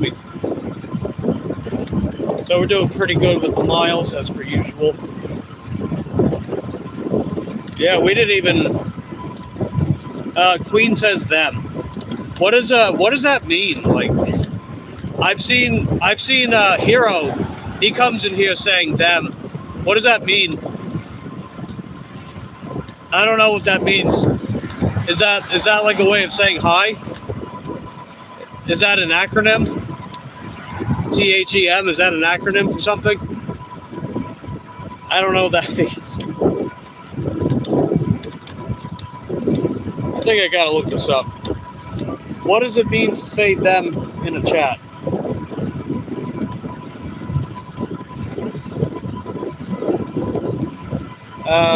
Let's see. Another way of saying hi? Well, that seems like a wordy way of saying hi. I mean, hi is 2 letters, right?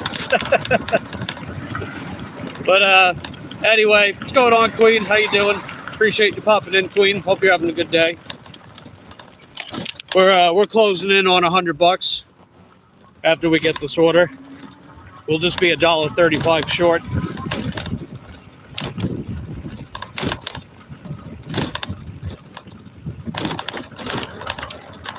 Let's see, they want the...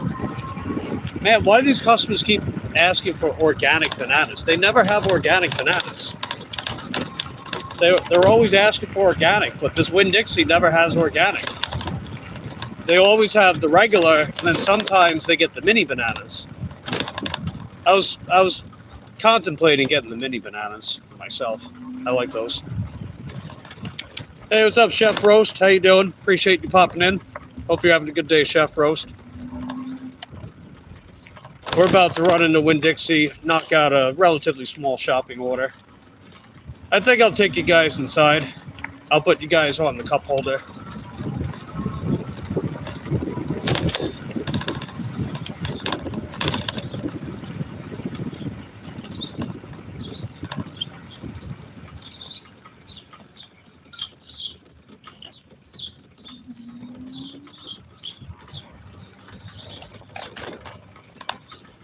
See if I have enough room to.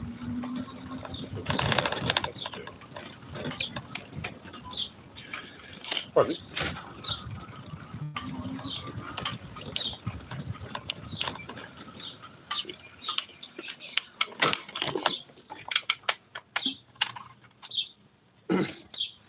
All right, I'll take you guys inside. Okay.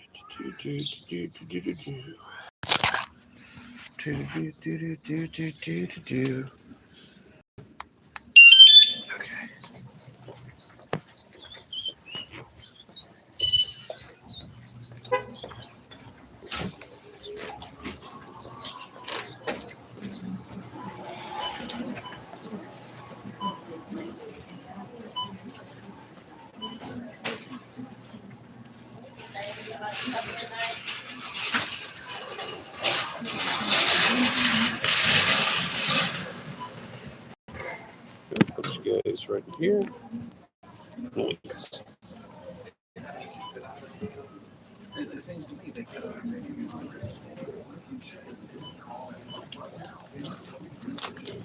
Always got a paper bags.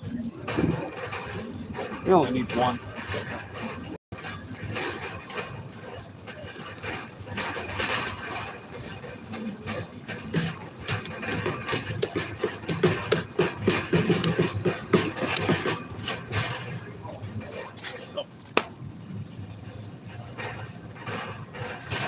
Yeah, that's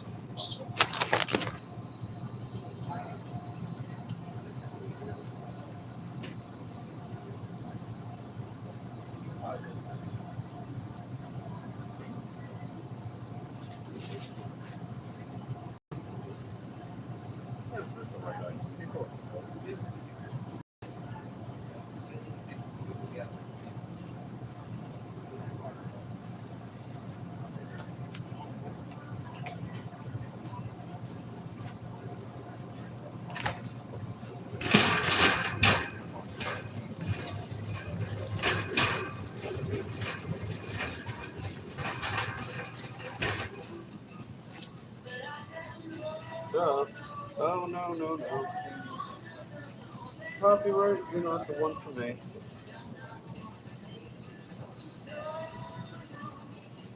Alright, so they'll take 12 bananas.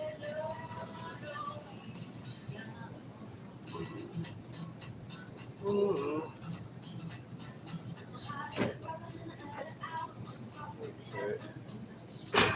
They'll just say they're organic. Who cares?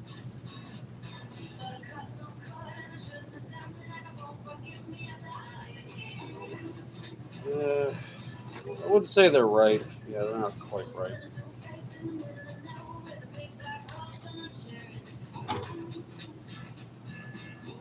Alright.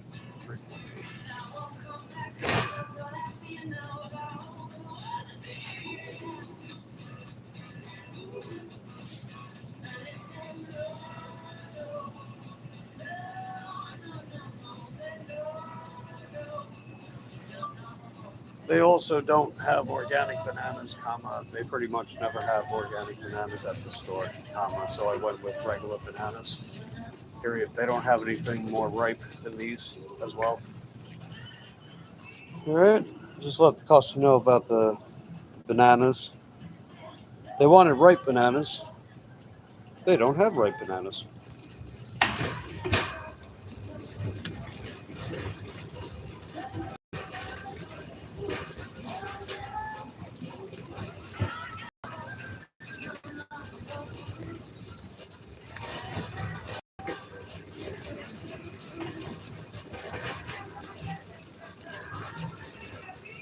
Let's see. Make sure my stream's in here. We're still good? Okay, good. Just double checking. All right, they want southern heat.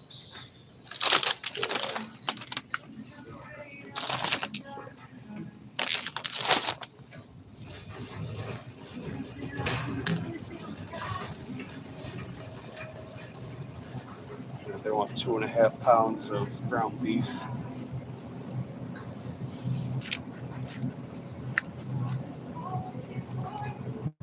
The smallest one they got, 2.87.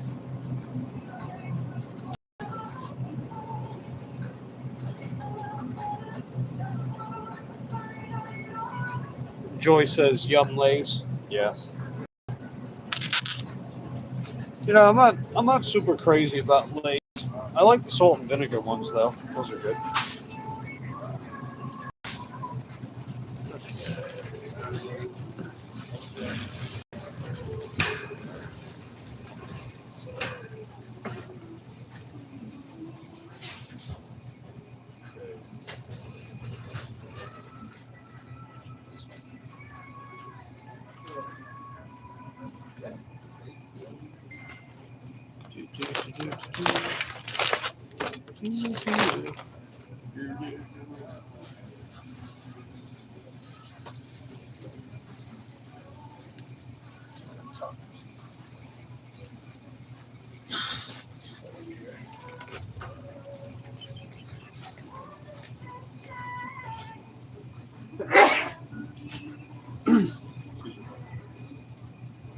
I think that's enough.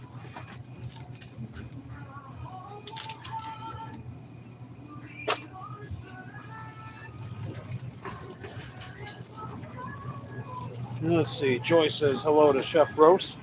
Nice. Joy says, God bless you, Mike. Thanks. Ice cream. Pardon.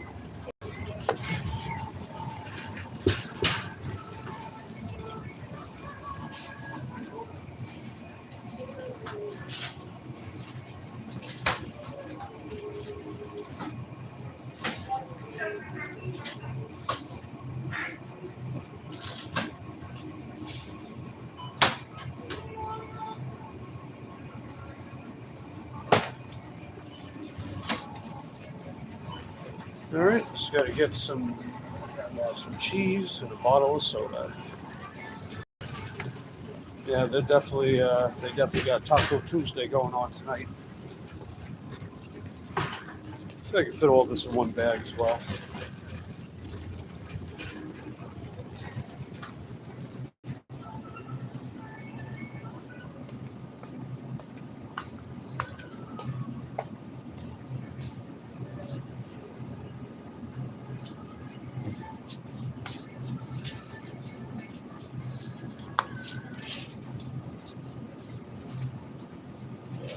Good.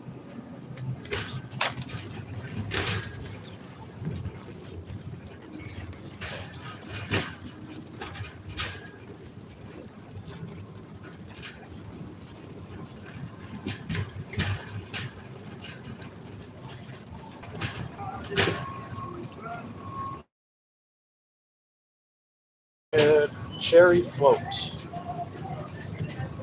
Coca-Cola cherry float.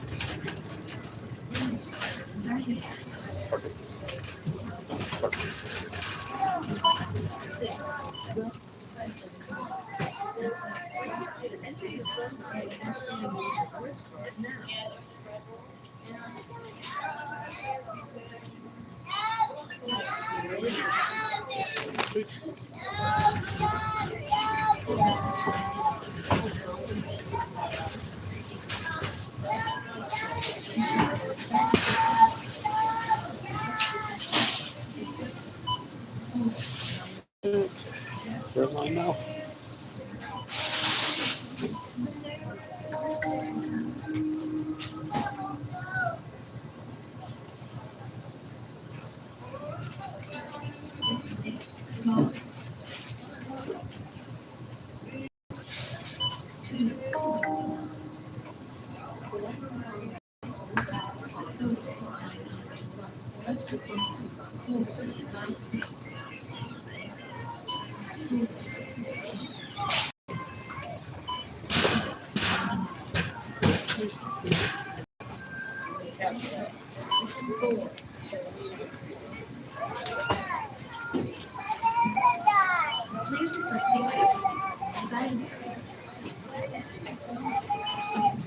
Scan coupon now.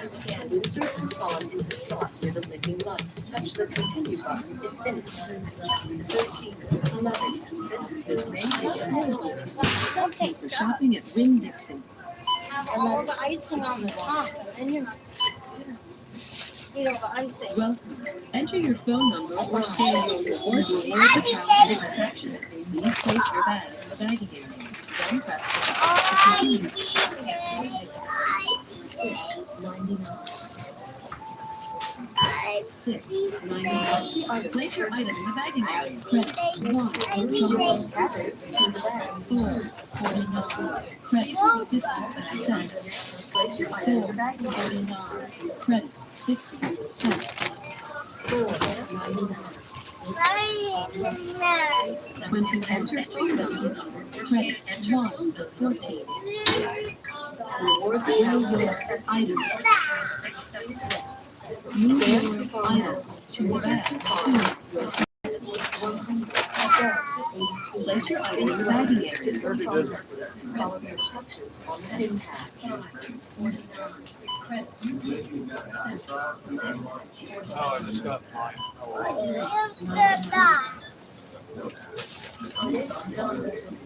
okay.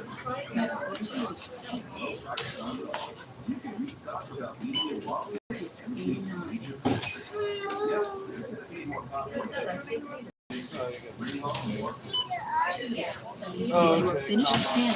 Please touch finish and pay.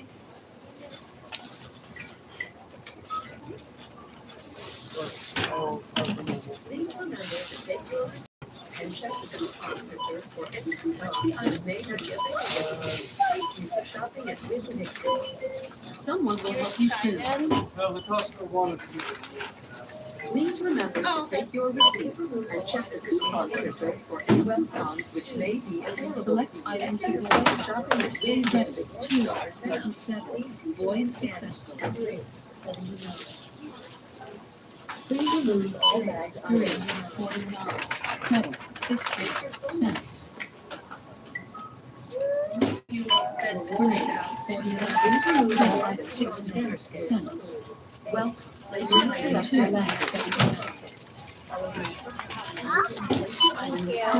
69. Credit 1. 1. Enter phone number. Credit 20 cents. 1. 39. Credit 20 cents. 4. 29. Rewards account accepted. Scan coupon now. Insert coupon into your total. Please wait. Item in the back. 1. Follow the instructions on the pin and 79. Forget for any coupon which may be available. Thank you for shopping. Place your item in the bagging area. Place your item in the bagging area. Which item? Scan coupon now. Scan coupon now. Please remember to take your receipt. 5. Check the coupon figure for any wait on system processing. Follow the instructions for shopping at Winn-Dixie. Scan coupon now.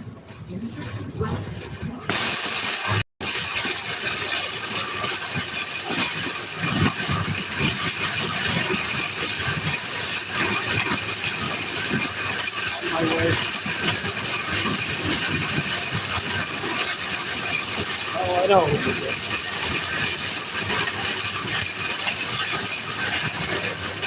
Yeah, I know who this customer is. They also have shipped. Every now and again, I'll get the order from shipped. They usually tip like $5. It's not bad.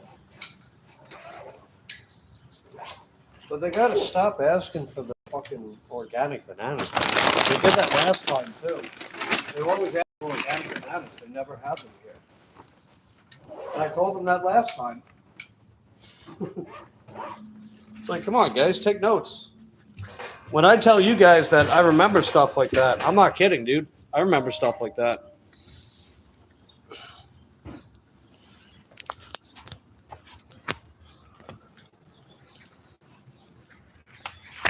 Anyway, I digress. What do we got here? Is that Mimi texting me stuff? Glad they got the stuff they needed. Mimi.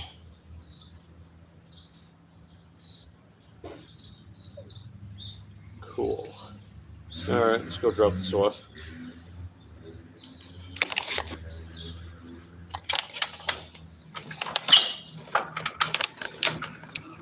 Appreciate the 30 thumbs up, guys. And having you guys hang out with me tonight. You are heckin' dope.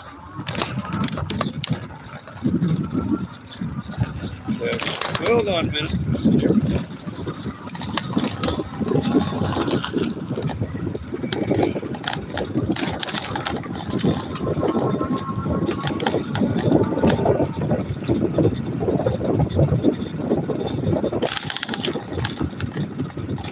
But yeah, this hospital is very close.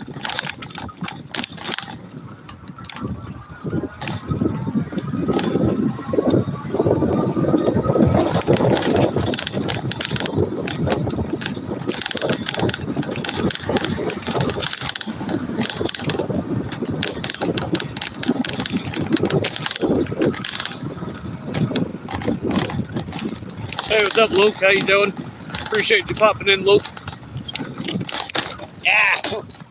Luke says, seriously, organic bananas. I can see apples, oranges, but not bananas. Yeah, I know they have organic bananas at Target, but a lot of the time Target does, or a lot of the time Publix doesn't have them. Aldi has a low stock of them. Winn-Dixie never has them.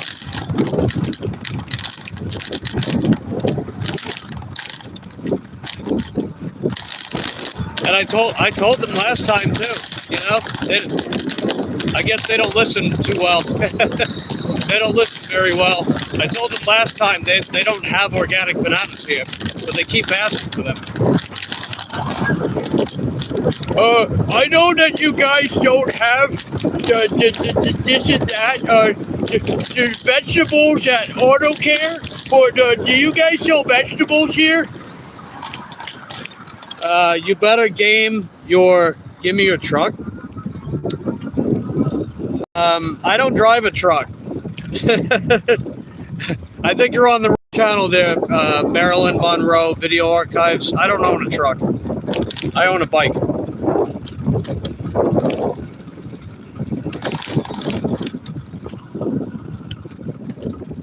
But thanks for popping in anyway, I guess.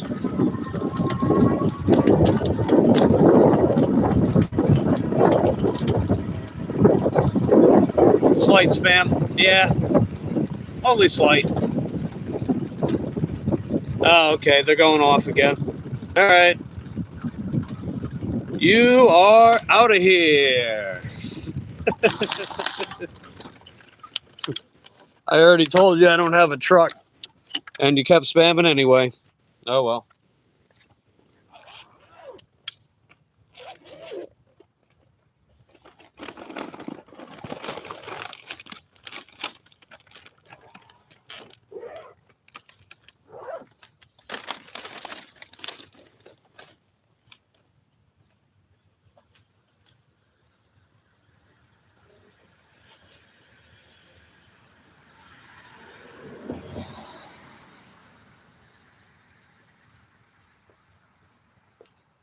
I don't even think that doorbell went off. Oh, what could have been? Yeah.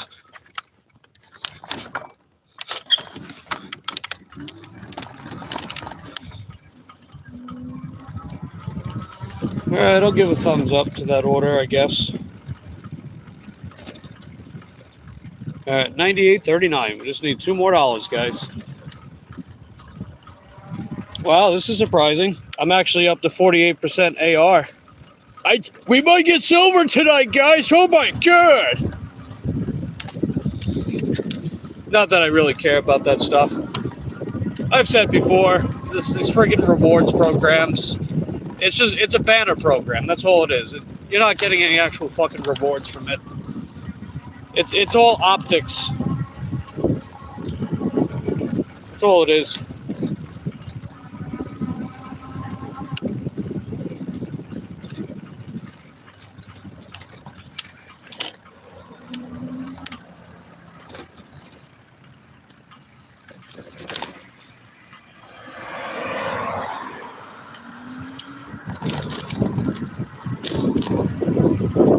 Well, I guess we'll hang out around the usual spot.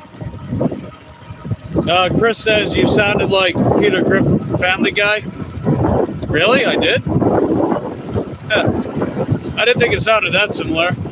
But thanks.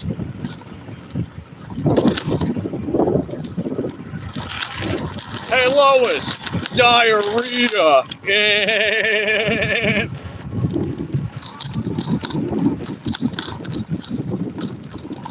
That's one of my all-time favorite quotes from Family Guy.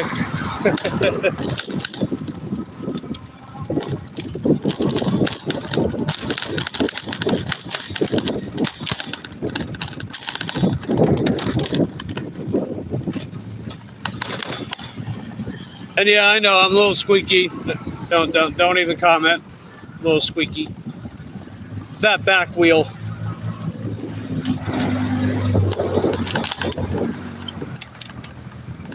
Yeah.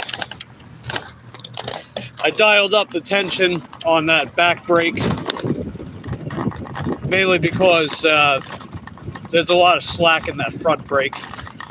Because I got to realign that front wheel a little bit.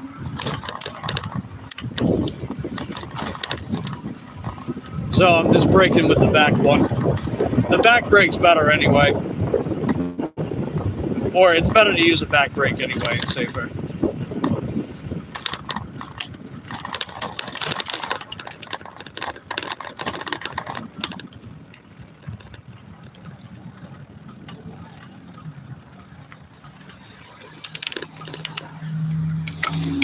Alright, I guess I'll give you guys a pretty view. Something like that. Here we go.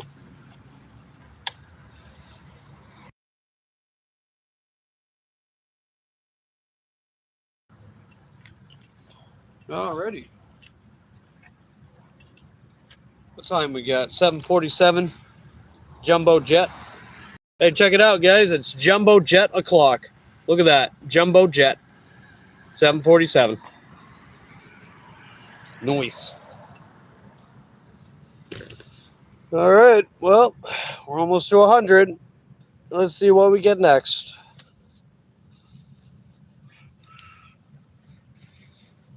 Hey, if we're lucky, maybe we'll get an order to send us back home. Can wrap up early.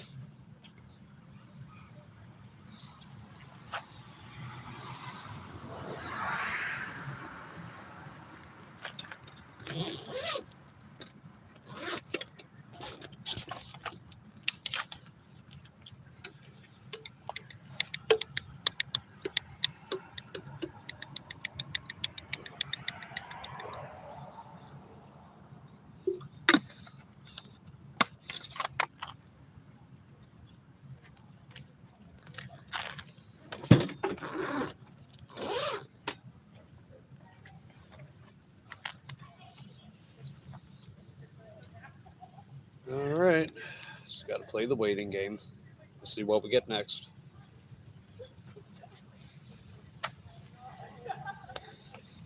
Yeah, the shipped orders are still in here. It's only $1 tip, though, for both. It's not very appealing. It's like an unripe banana. It's not very appealing. Get it? Because it's not ripe. Haha.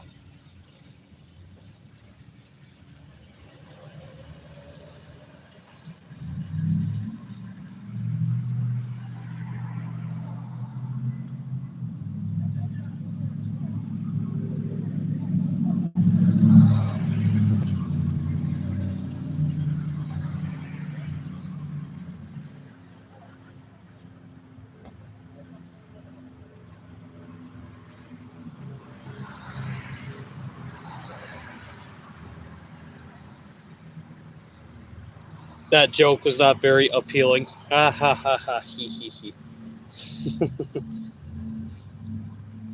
Yeah, I got you. Nearest hotspot's by Garden Street. Interesting. It's over 2 miles away, though. Actually, it's about 2.5 miles away.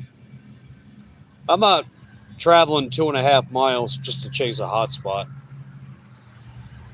I don't do that stuff. I'll move around a little bit, like maybe a mile max, maybe.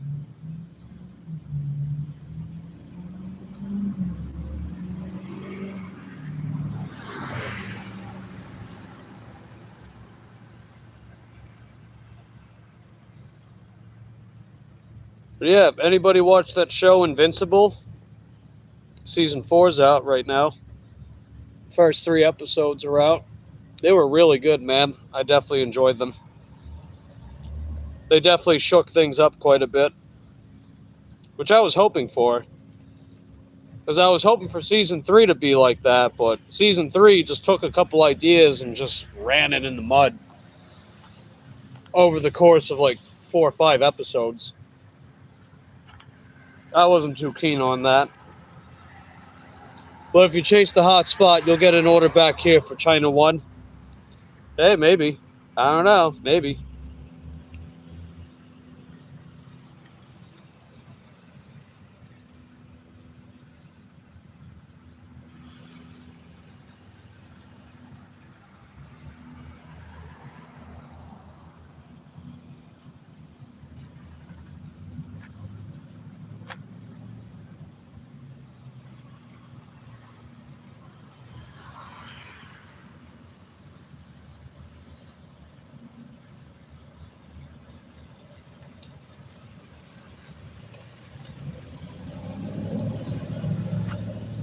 Luckily, I live in a small town. All my restaurants are within 2 blocks.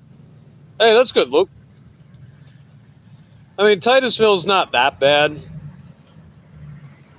Like, a lot of stuff isn't too far from each other. It's not like a rural area.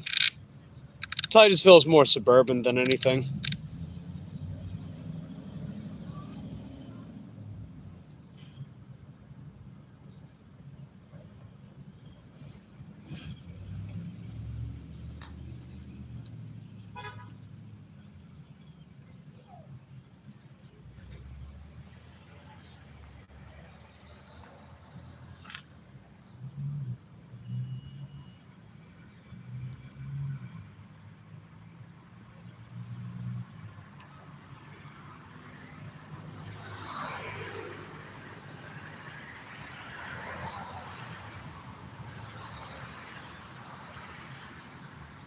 And where we're at right now, I'm exactly 2.43 miles from home. So I'm still pretty close to home.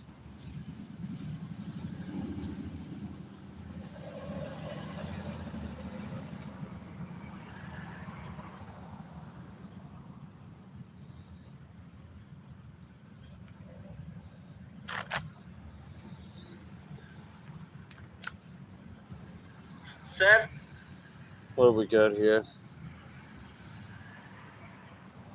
7 minus 1 times 7 minus 11. So that would be 1 times negative 4, right? Yeah, 1 times negative 4. So that would be 7 minus... Is not 11? What?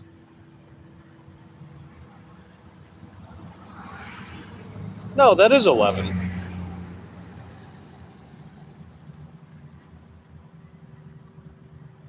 Oh, wait. Okay. Yeah, I was checking this out just now. They were saying the answer is not negative 24, which is correct. I don't know if you guys remember PEMDAS from math. The P stands for parentheses, which means to do the stuff in the parentheses first. So that's negative 4, right? And then you take 1 times negative 4, that's negative 4. And then you subtract negative 4 from 7, that's adding 4. So that would be 11. Because when you minus a negative number, it's actually adding the positive number instead. It cancels out. I remember that from, when did I learn that? Elementary, middle school, something like that. But yeah, in other words, the answer is 11 for this. Hey, what's up, Eric? How you doing? Appreciate you popping in, Eric. We are just shy of $100. We're almost there. We just need a $2 order. I know you like doing $2 orders, Eric. You got a $2 order for me?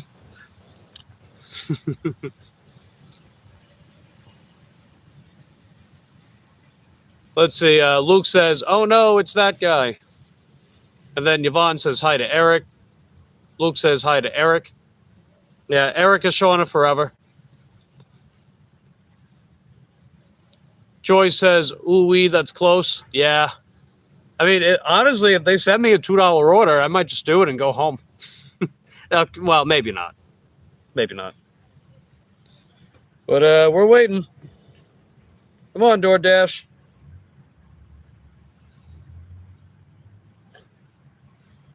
We're almost there. You made crap money today, Eric? Yeah, sorry to hear that, bud. Tomorrow's another day. Luke says, take all Tuesday tomorrow. It could get worse, Eric. Oh, God, take all Tuesday. Man, that's rough. You know, it's actually funny though. I've taken every DoorDash they sent me today. They've all been decent. Not gonna lie, they've all been decent.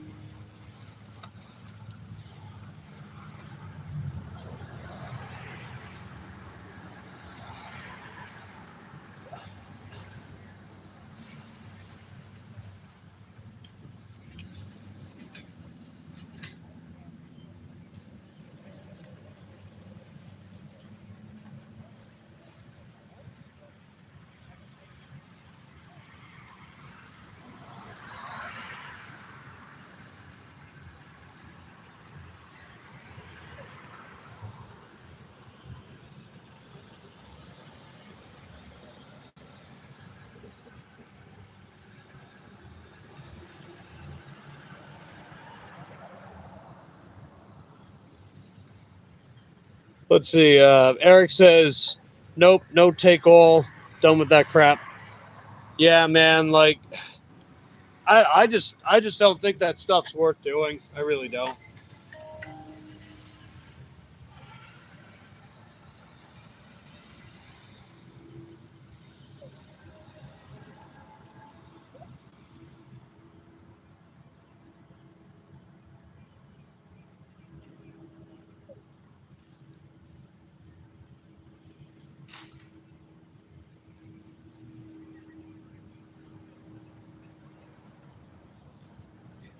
Hey, what's up, Charles? How you doing, bud? Appreciate you popping in.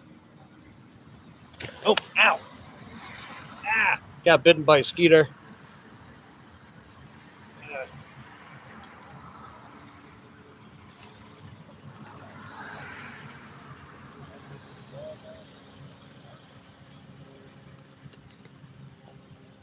I hate these freaking things.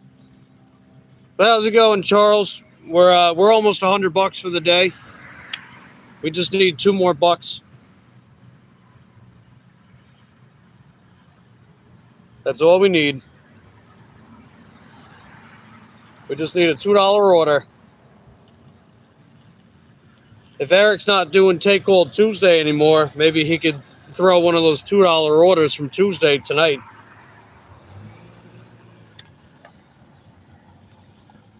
Ah, stop. It's mosquitoes. Leave me alone. Charles says hi to Luke. Luke says hi to Charles. Nice. All right, I'm going to move around a little bit. Oh, that is a nice sunset, though. Yeah, I'll keep it on the sunset for now. Give you guys a nice view.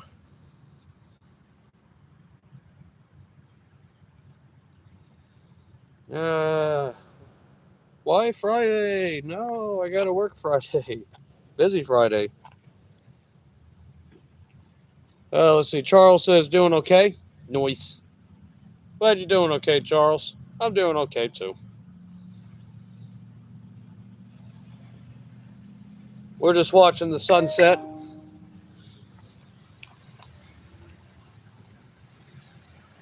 Till I get my next DoorDash order. I don't necessarily.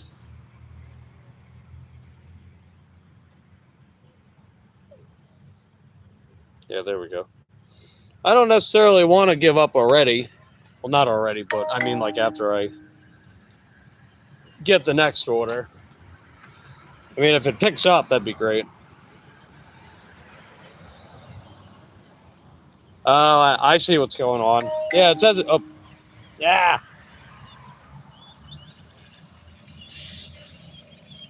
Yeah, it's currently gray right now.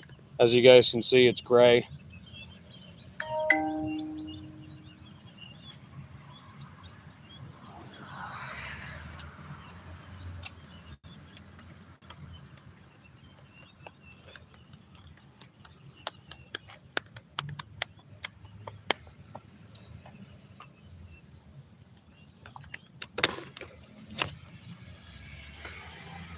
Yeah, no wonder why it slowed down so much.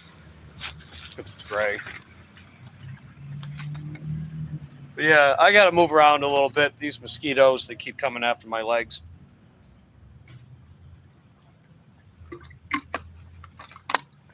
I mean, don't get me wrong. I know I got some good legs, but come on, man. Doesn't mean I want them just creeping up all over me like that. You know, if you want to be creeping up on me like that, at least take me out to dinner. Am I right? Get to me first. Hey, what's up, Dax? How you doing? Good to see you, Dax. Hope you're having a good day today. Don't mind the squeaky wheel. I tighten that brake to the max. That way I can do ka-cha, like that. But it makes it a little squeaky. Yeah, Joyce laughing. Charles got the noise emoji. But yeah, it's gray. DoorDash is gray, so that means it's very slow. But I'm just hoping that we get... I mean, honestly, let's just get one more order and head home, pretty much. That's what I'm thinking. We just get one order and go home. I mean, we've taken pretty much every DoorDash they've sent me today. I mean, my acceptance rate was like under 40%. Now it's almost 50. I wasn't even trying. They just kept sending me decent stuff, and I'm like, hey, why not? Sure. And then tomorrow they'll send me trash. They'll be all like, garbage day!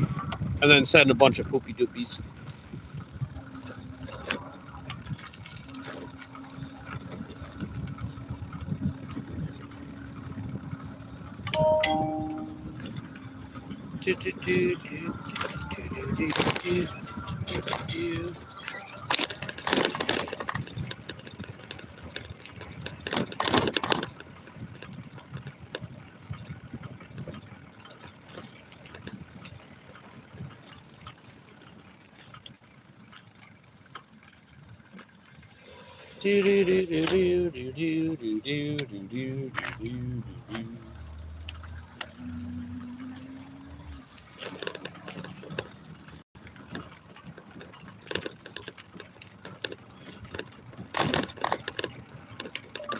I'm sure tomorrow will be a better day for you.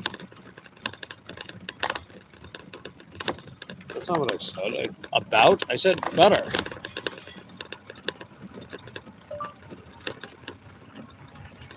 A better day for you tomorrow.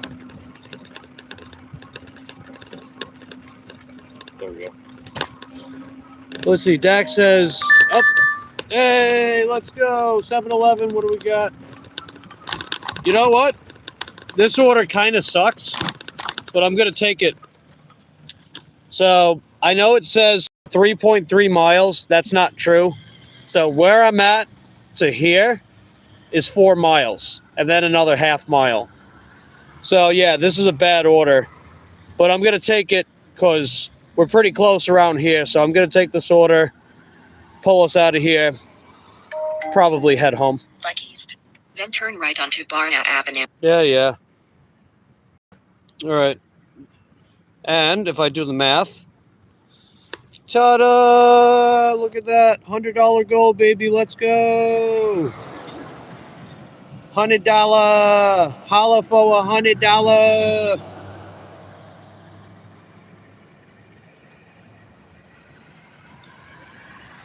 Let's see. Yvonne says, so pay no attention to the miles. I mean, this is the one bad order I got today, so I'm all right with that. But I do pay attention to the miles just because I can't go as far as a car. But I have enough range to get this order. And basically head back home.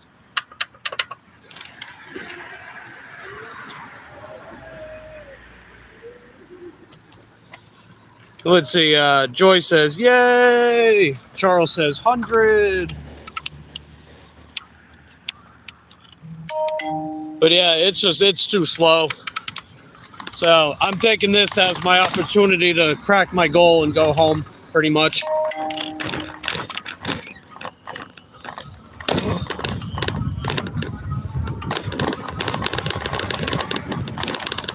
But yeah, it's like the one... Jesus. What the hell are you doing, man? Jackass. You guys saw that, right? The pickup truck? What an asshole. He couldn't have waited just a few seconds for me to pass and then make his turn? Really? You know? What's up with that, man? But yeah, pretty much this order is relocating us back towards the house. So that's why I'm taking it. The order itself sucks, but overall I've done pretty good today.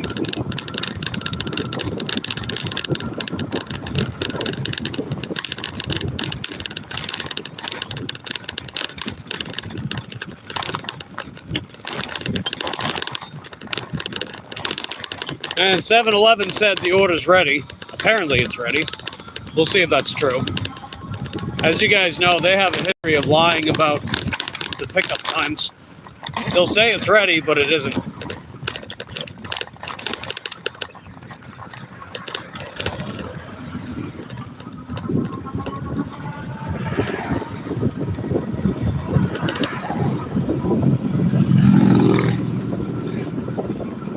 So yeah, let's rock and roll, kids.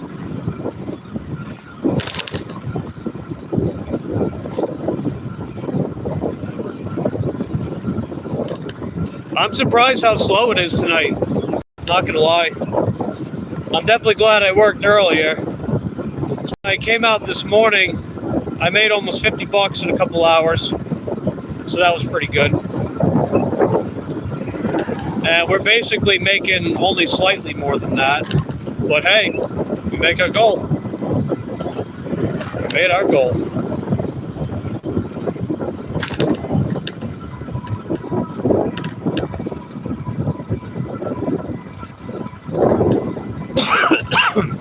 Excuse me.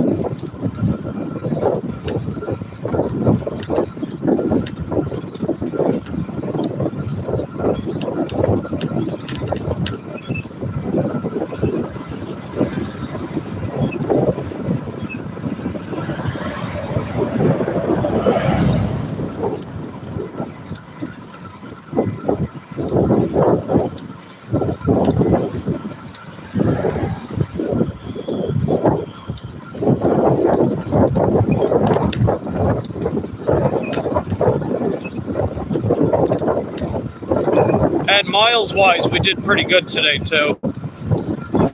So when I worked earlier, I went 19 miles for about $50. And we are at about 24 and a half miles right now. So by the time I get this done, it'll be below 50 miles. So we'll still be over $2 a mile for the day.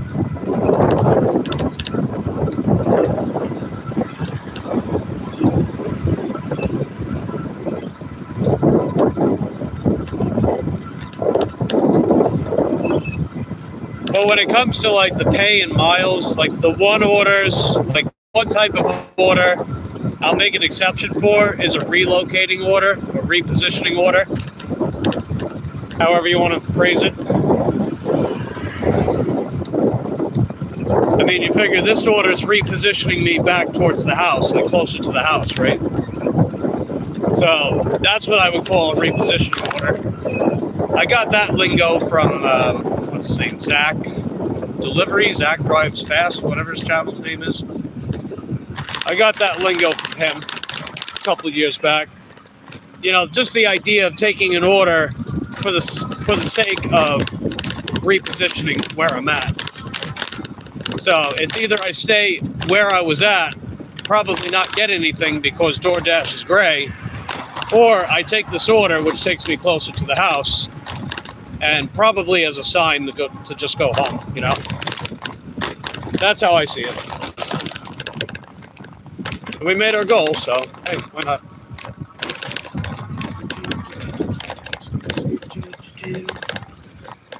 So I figure at some point I would wind up heading back to the house anyway. I might as well bring an order with me, right?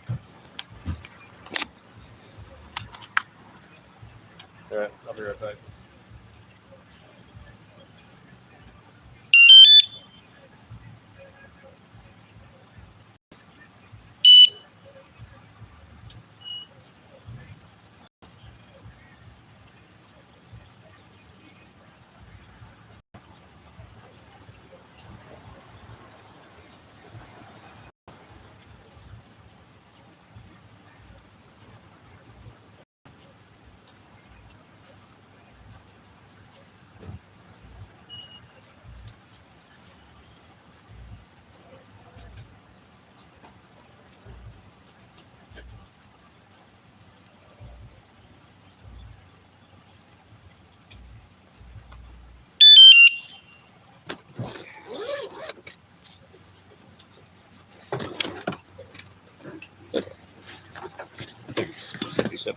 I found a penny on the ground.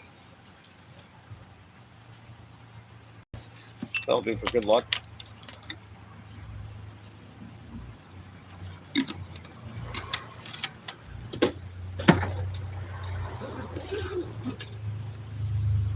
And, oh, wait. I left my phone here. Oops.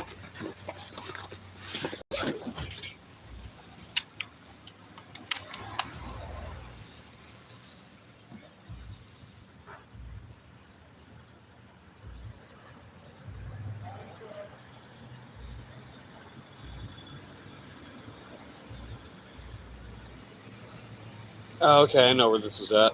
So it says meet in the lobby. Gotcha. So yeah, Joyce says, right, great job. Thanks, Joyce. That's pretty nice. All right, let's rock and roll, kids.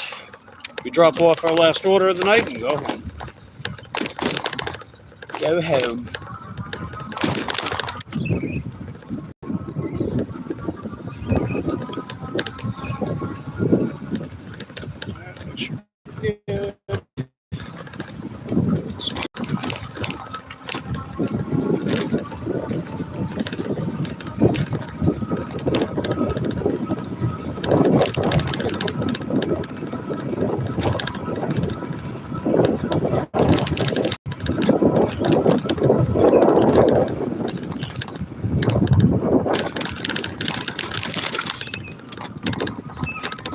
Let's see, what time do you want me to drop this one? 8:34, 8:14. All right, so we got just under 20 minutes to drop this one on time. So we got plenty of time.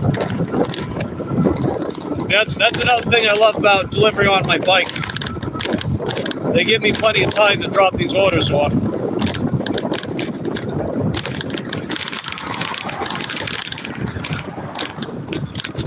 Hold on a second.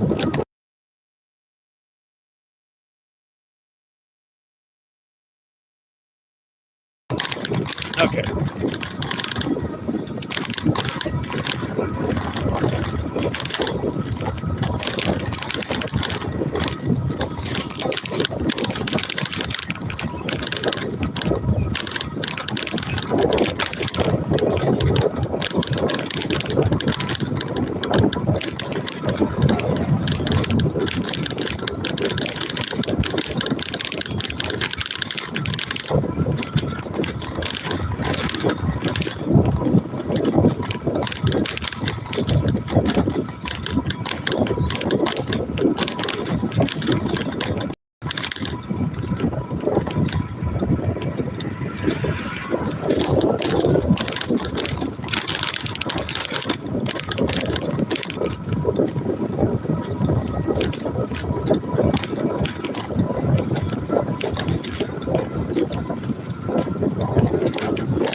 Yeah, I guess we got an early night tonight, huh? We'll be back home before 9. Actually, we'll be back home probably only a little after 8:30. I'm not complaining or anything.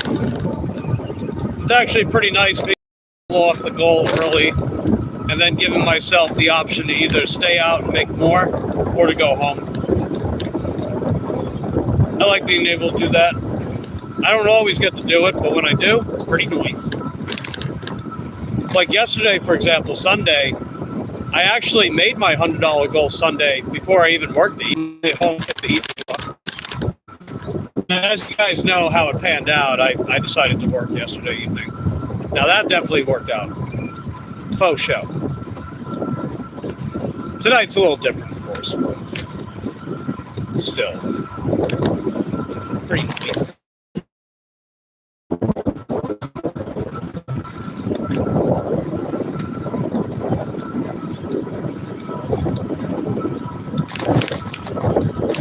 Let's see, Charles says you did a good job yesterday for sure. Yeah, it was cool pulling off 200 again, man. It really was. And if I pull off 200 again in April,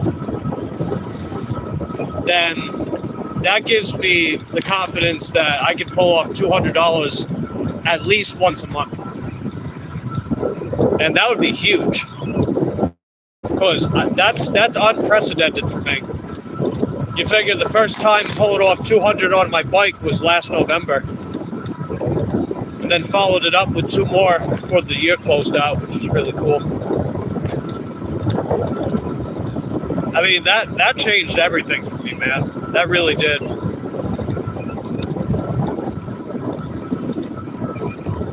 You know, that was probably the first time in my bike dashing career, not just bike dashing, but dashing in general, that I'm doing the right thing for myself.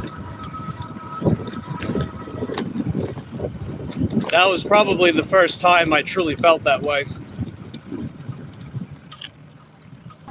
I was like, it's not just about work. It's not just about the dashing part. It was everything surrounding it too. Especially emotionally and mentally.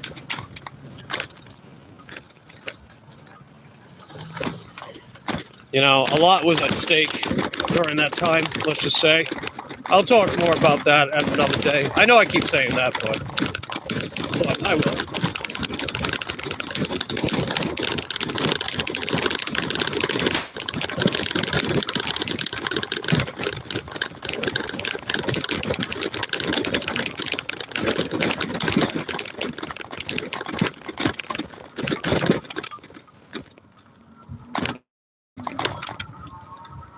Yeah, it looks like Karen's home early too. That's the person that's staying with, being the landlord this month.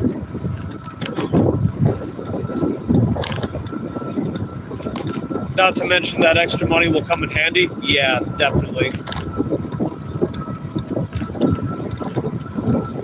I look at it this way. So if I'm pulling in, if I pull in 500 to 600 a week, that's break even. That's my break even point where I'm able to take care of my bills, my rent, my gradual chipping away at debt, and to have a little bit of money left over. But if I'm doing more than that, which lately I have been, then I can make more aggressive payments towards some of my debts that I'm paying off and have more left over as well. Now, I was supposed to have more left over, but, you know, I kept loaning my money away. I'm not going to go into details, but I just hope I don't have to keep that. I mean, I'm doing it because I care and I'm trying to help the people as much as I can because they're in kind of a shitty situation themselves, you know.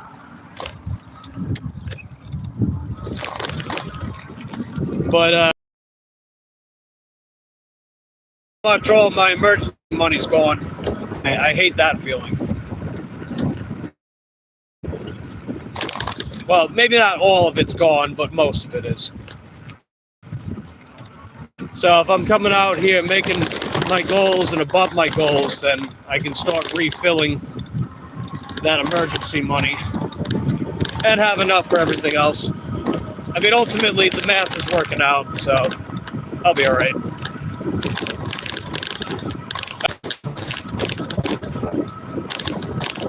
It's like, you know, when I got in,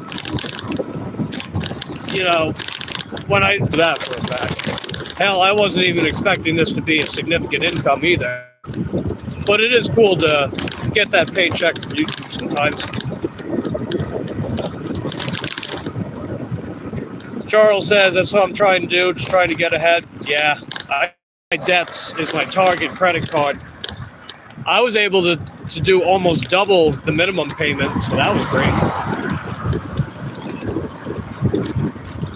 And some of my installment loans that I'm paying off, I was able to pay one of them off completely.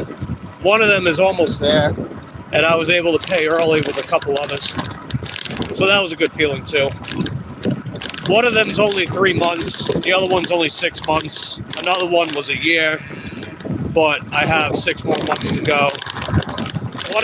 Another one was for a year, and I think I finished paying that one off. And then the 5th one was a year, and I finished paying that one off.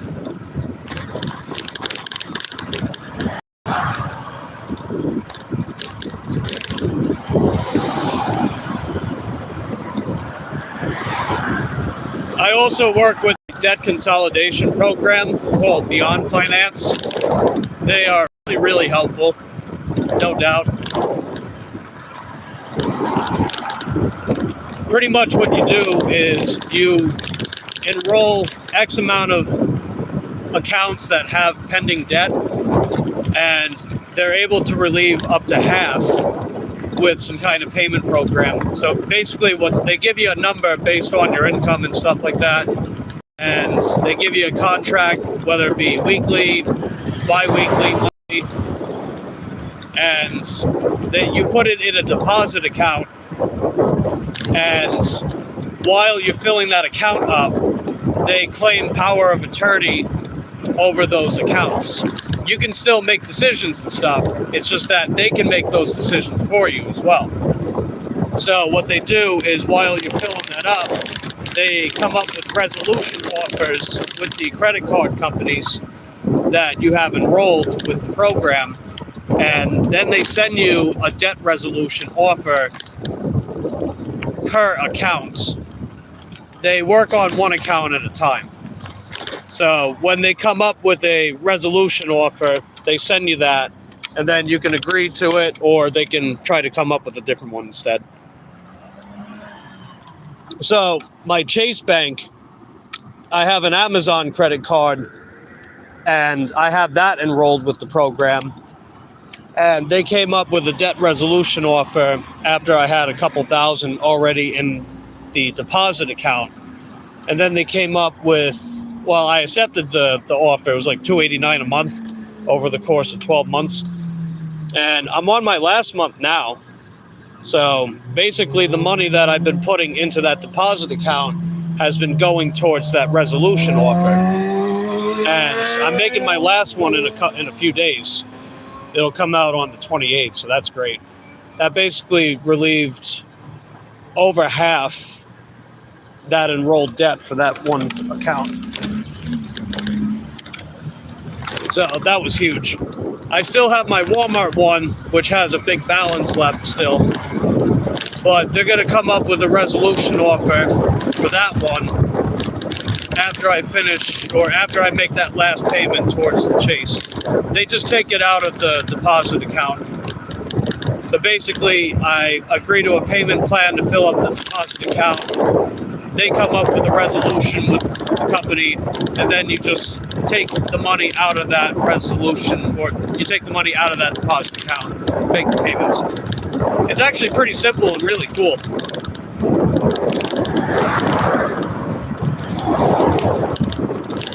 Hey, keep your distance from the bike lane. You almost hit me back there, dick. That was very, very close. He was like a few inches next to me. Let's see. Yvonne says, I did that with National Debt Recovery, and then I enrolled in a consolidation loan. Oh yeah, when I applied for debt relief, I wasn't approved of a loan. They said my debt to income ratio at the time was too high, which at the time it was, admittedly. If I applied for a loan now, I'd probably, well, actually no, I wouldn't be. Yeah, that's another thing. I was trying to help somebody in my life apply for a loan. They got turned down, I think partly because of me. You ran a red light, you idiot! What the hell was that? And no, I didn't run the red light, by the way. I was already past the line. When you're already past the line, you have to add, third of a second rule? But yeah, that guy in the Mercedes, horizontal, making a left. He ran the red. It wasn't even green yet. That's crazy, dude.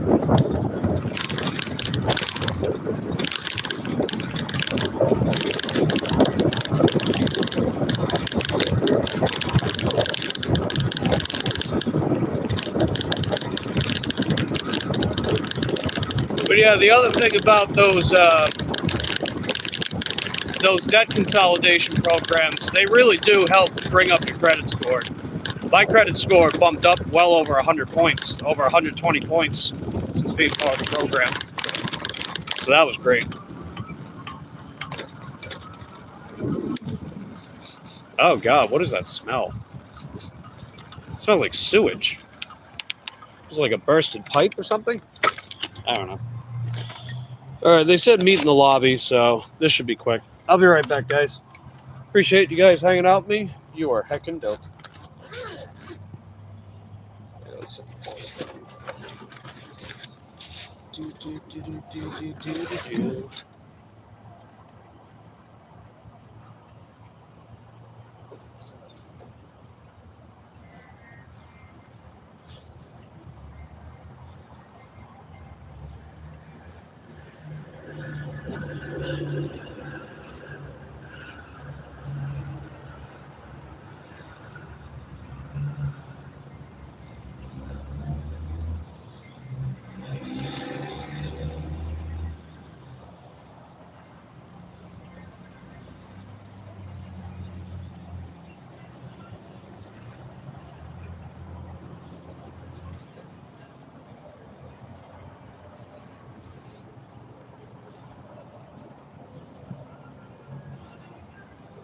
Yeah, it smells like sewage out here. Jeez. Let's see. Yvonne says they really do help for sure. Yeah.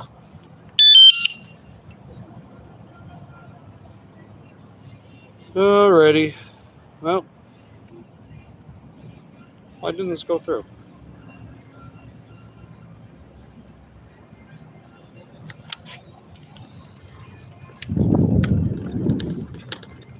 That's weird. I hit end the dash. It didn't end the dash.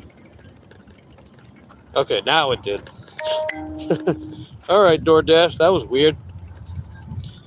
Joy says noise. What is that? No bueno? Yeah, no bueno.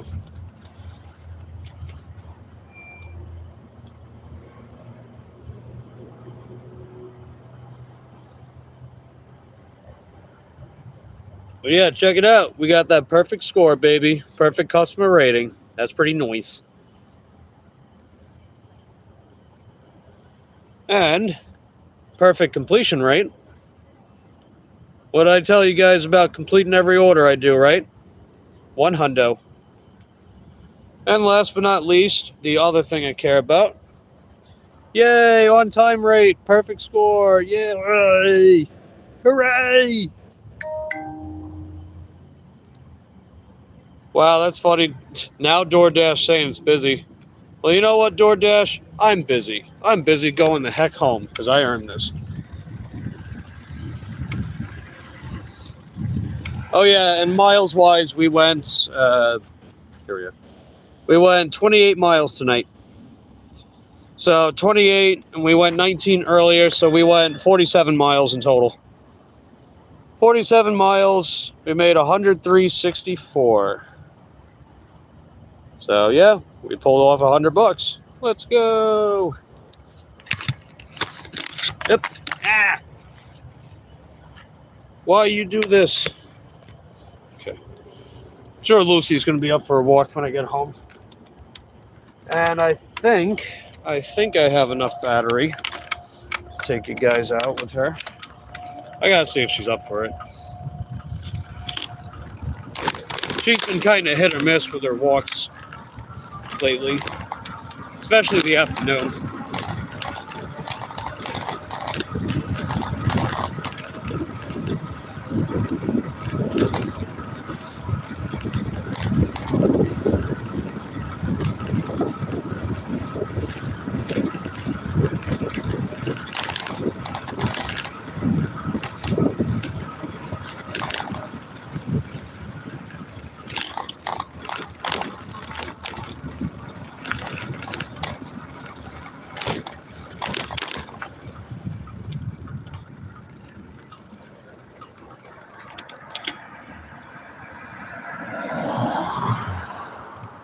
All right, come on, baby, let's go. Let's go.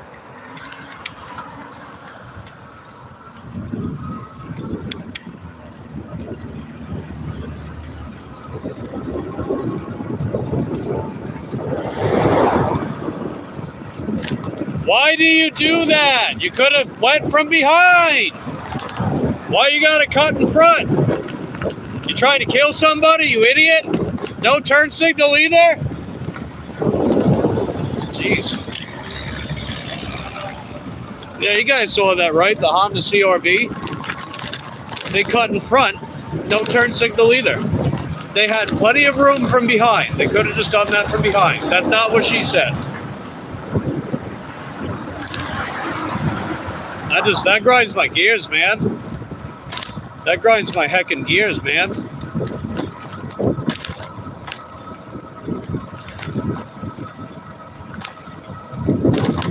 Yeah, Luke said that's what she said. Do I have enough? Yes. Literally typing that. Yeah. Hey, two great minds think alike.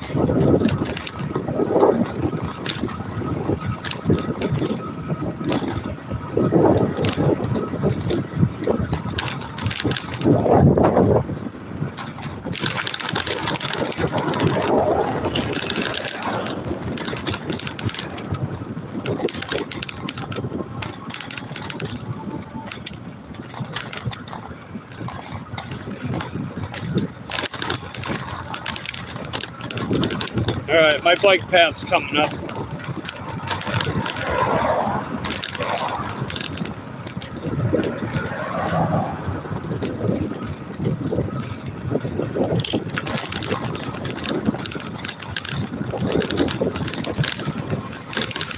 Luis.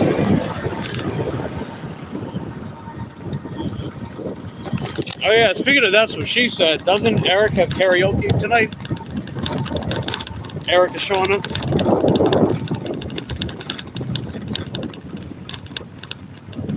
When does he have karaoke? He's always changing his freaking schedule. I can't even tell anymore.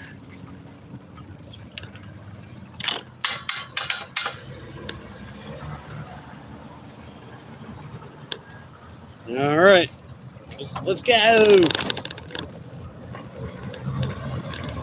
Oh, I guess it isn't tonight.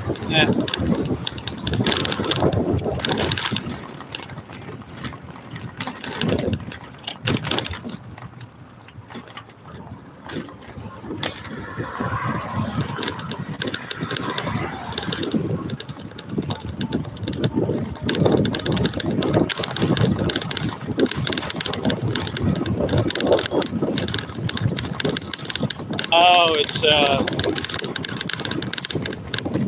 tomorrow? Yeah, tomorrow. Okay. Yeah, I was curious.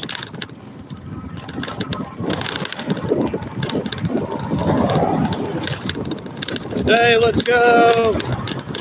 Thanks for being part of the Cop Squad, Natasha. Appreciate you being here with us. Hope you're having a heckin' dope day today.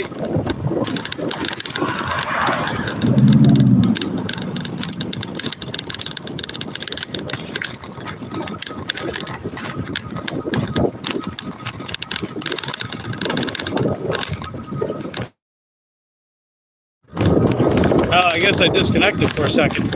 Uh-oh. But yeah, I appreciate you being part of the Cop Squad, Natasha. Hope you're having a fantastic day today.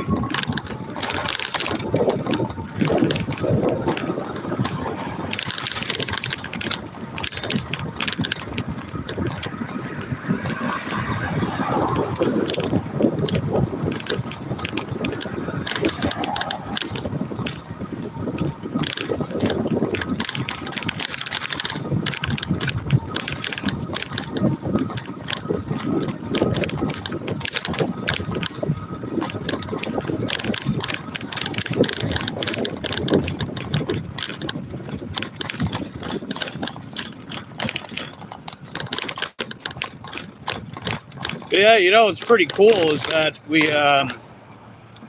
figure what, we went 28 miles earlier, so that would put us at about 30 miles range based on how we've been pedaling. Oh, let's go. Dolly sent some floating hearts. Appreciate the floating hearts. Hope you're having a good day too. Appreciate you being here. You are heckin' dope.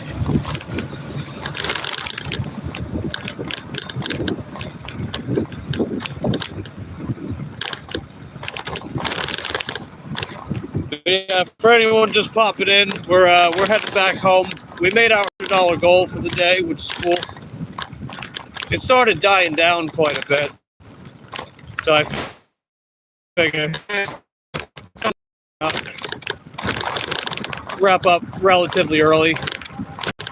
I usually wrap up between 9 and 10. It's a little after 8:30 right now, but hey, we pulled off the goal, so that's good. Yesterday we did 200. We did 203, so that was awesome. And it was cool because we already did the 100 before I even went back out yesterday. So whenever I pull off $100 in a day, I give myself the option to either stay out and work more, or I can wrap up and go home early. So today we're wrapping up, going home sort of early. I mean, it's only like half an hour early, but still. I'm okay with that. I'll see how tomorrow goes, being Tuesday and all. I think I'm pretty much just going to make that like a half day maybe. And then get back in the full grind Friday. Sure. I know that'll definitely be the next time I stream, will be Friday for sure. So I don't mind streaming on the weekends. I like streaming when work is busy. When work's not so busy, that's just me. I actually do have an upcoming video. I was putting it together earlier. It was about that $64 shipped order that I did yesterday.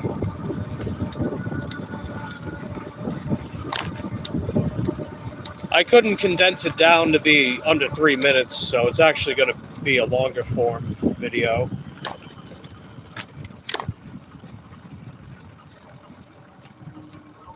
Which is aight, as the kids would say. Aight, bet.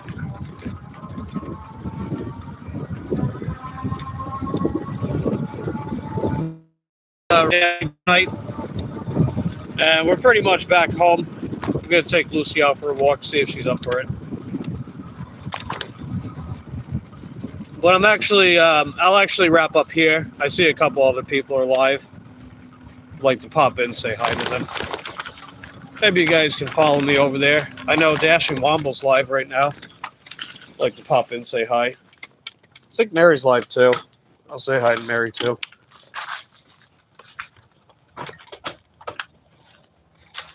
Every time you go away.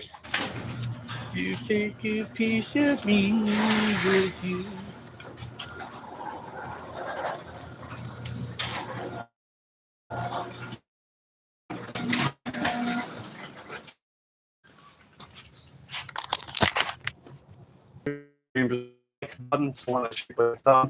I'll come back Friday. If I have anything interesting for the week, maybe I'll come back out during the week as well. But you guys can expect to see me next Friday, same time. Love you.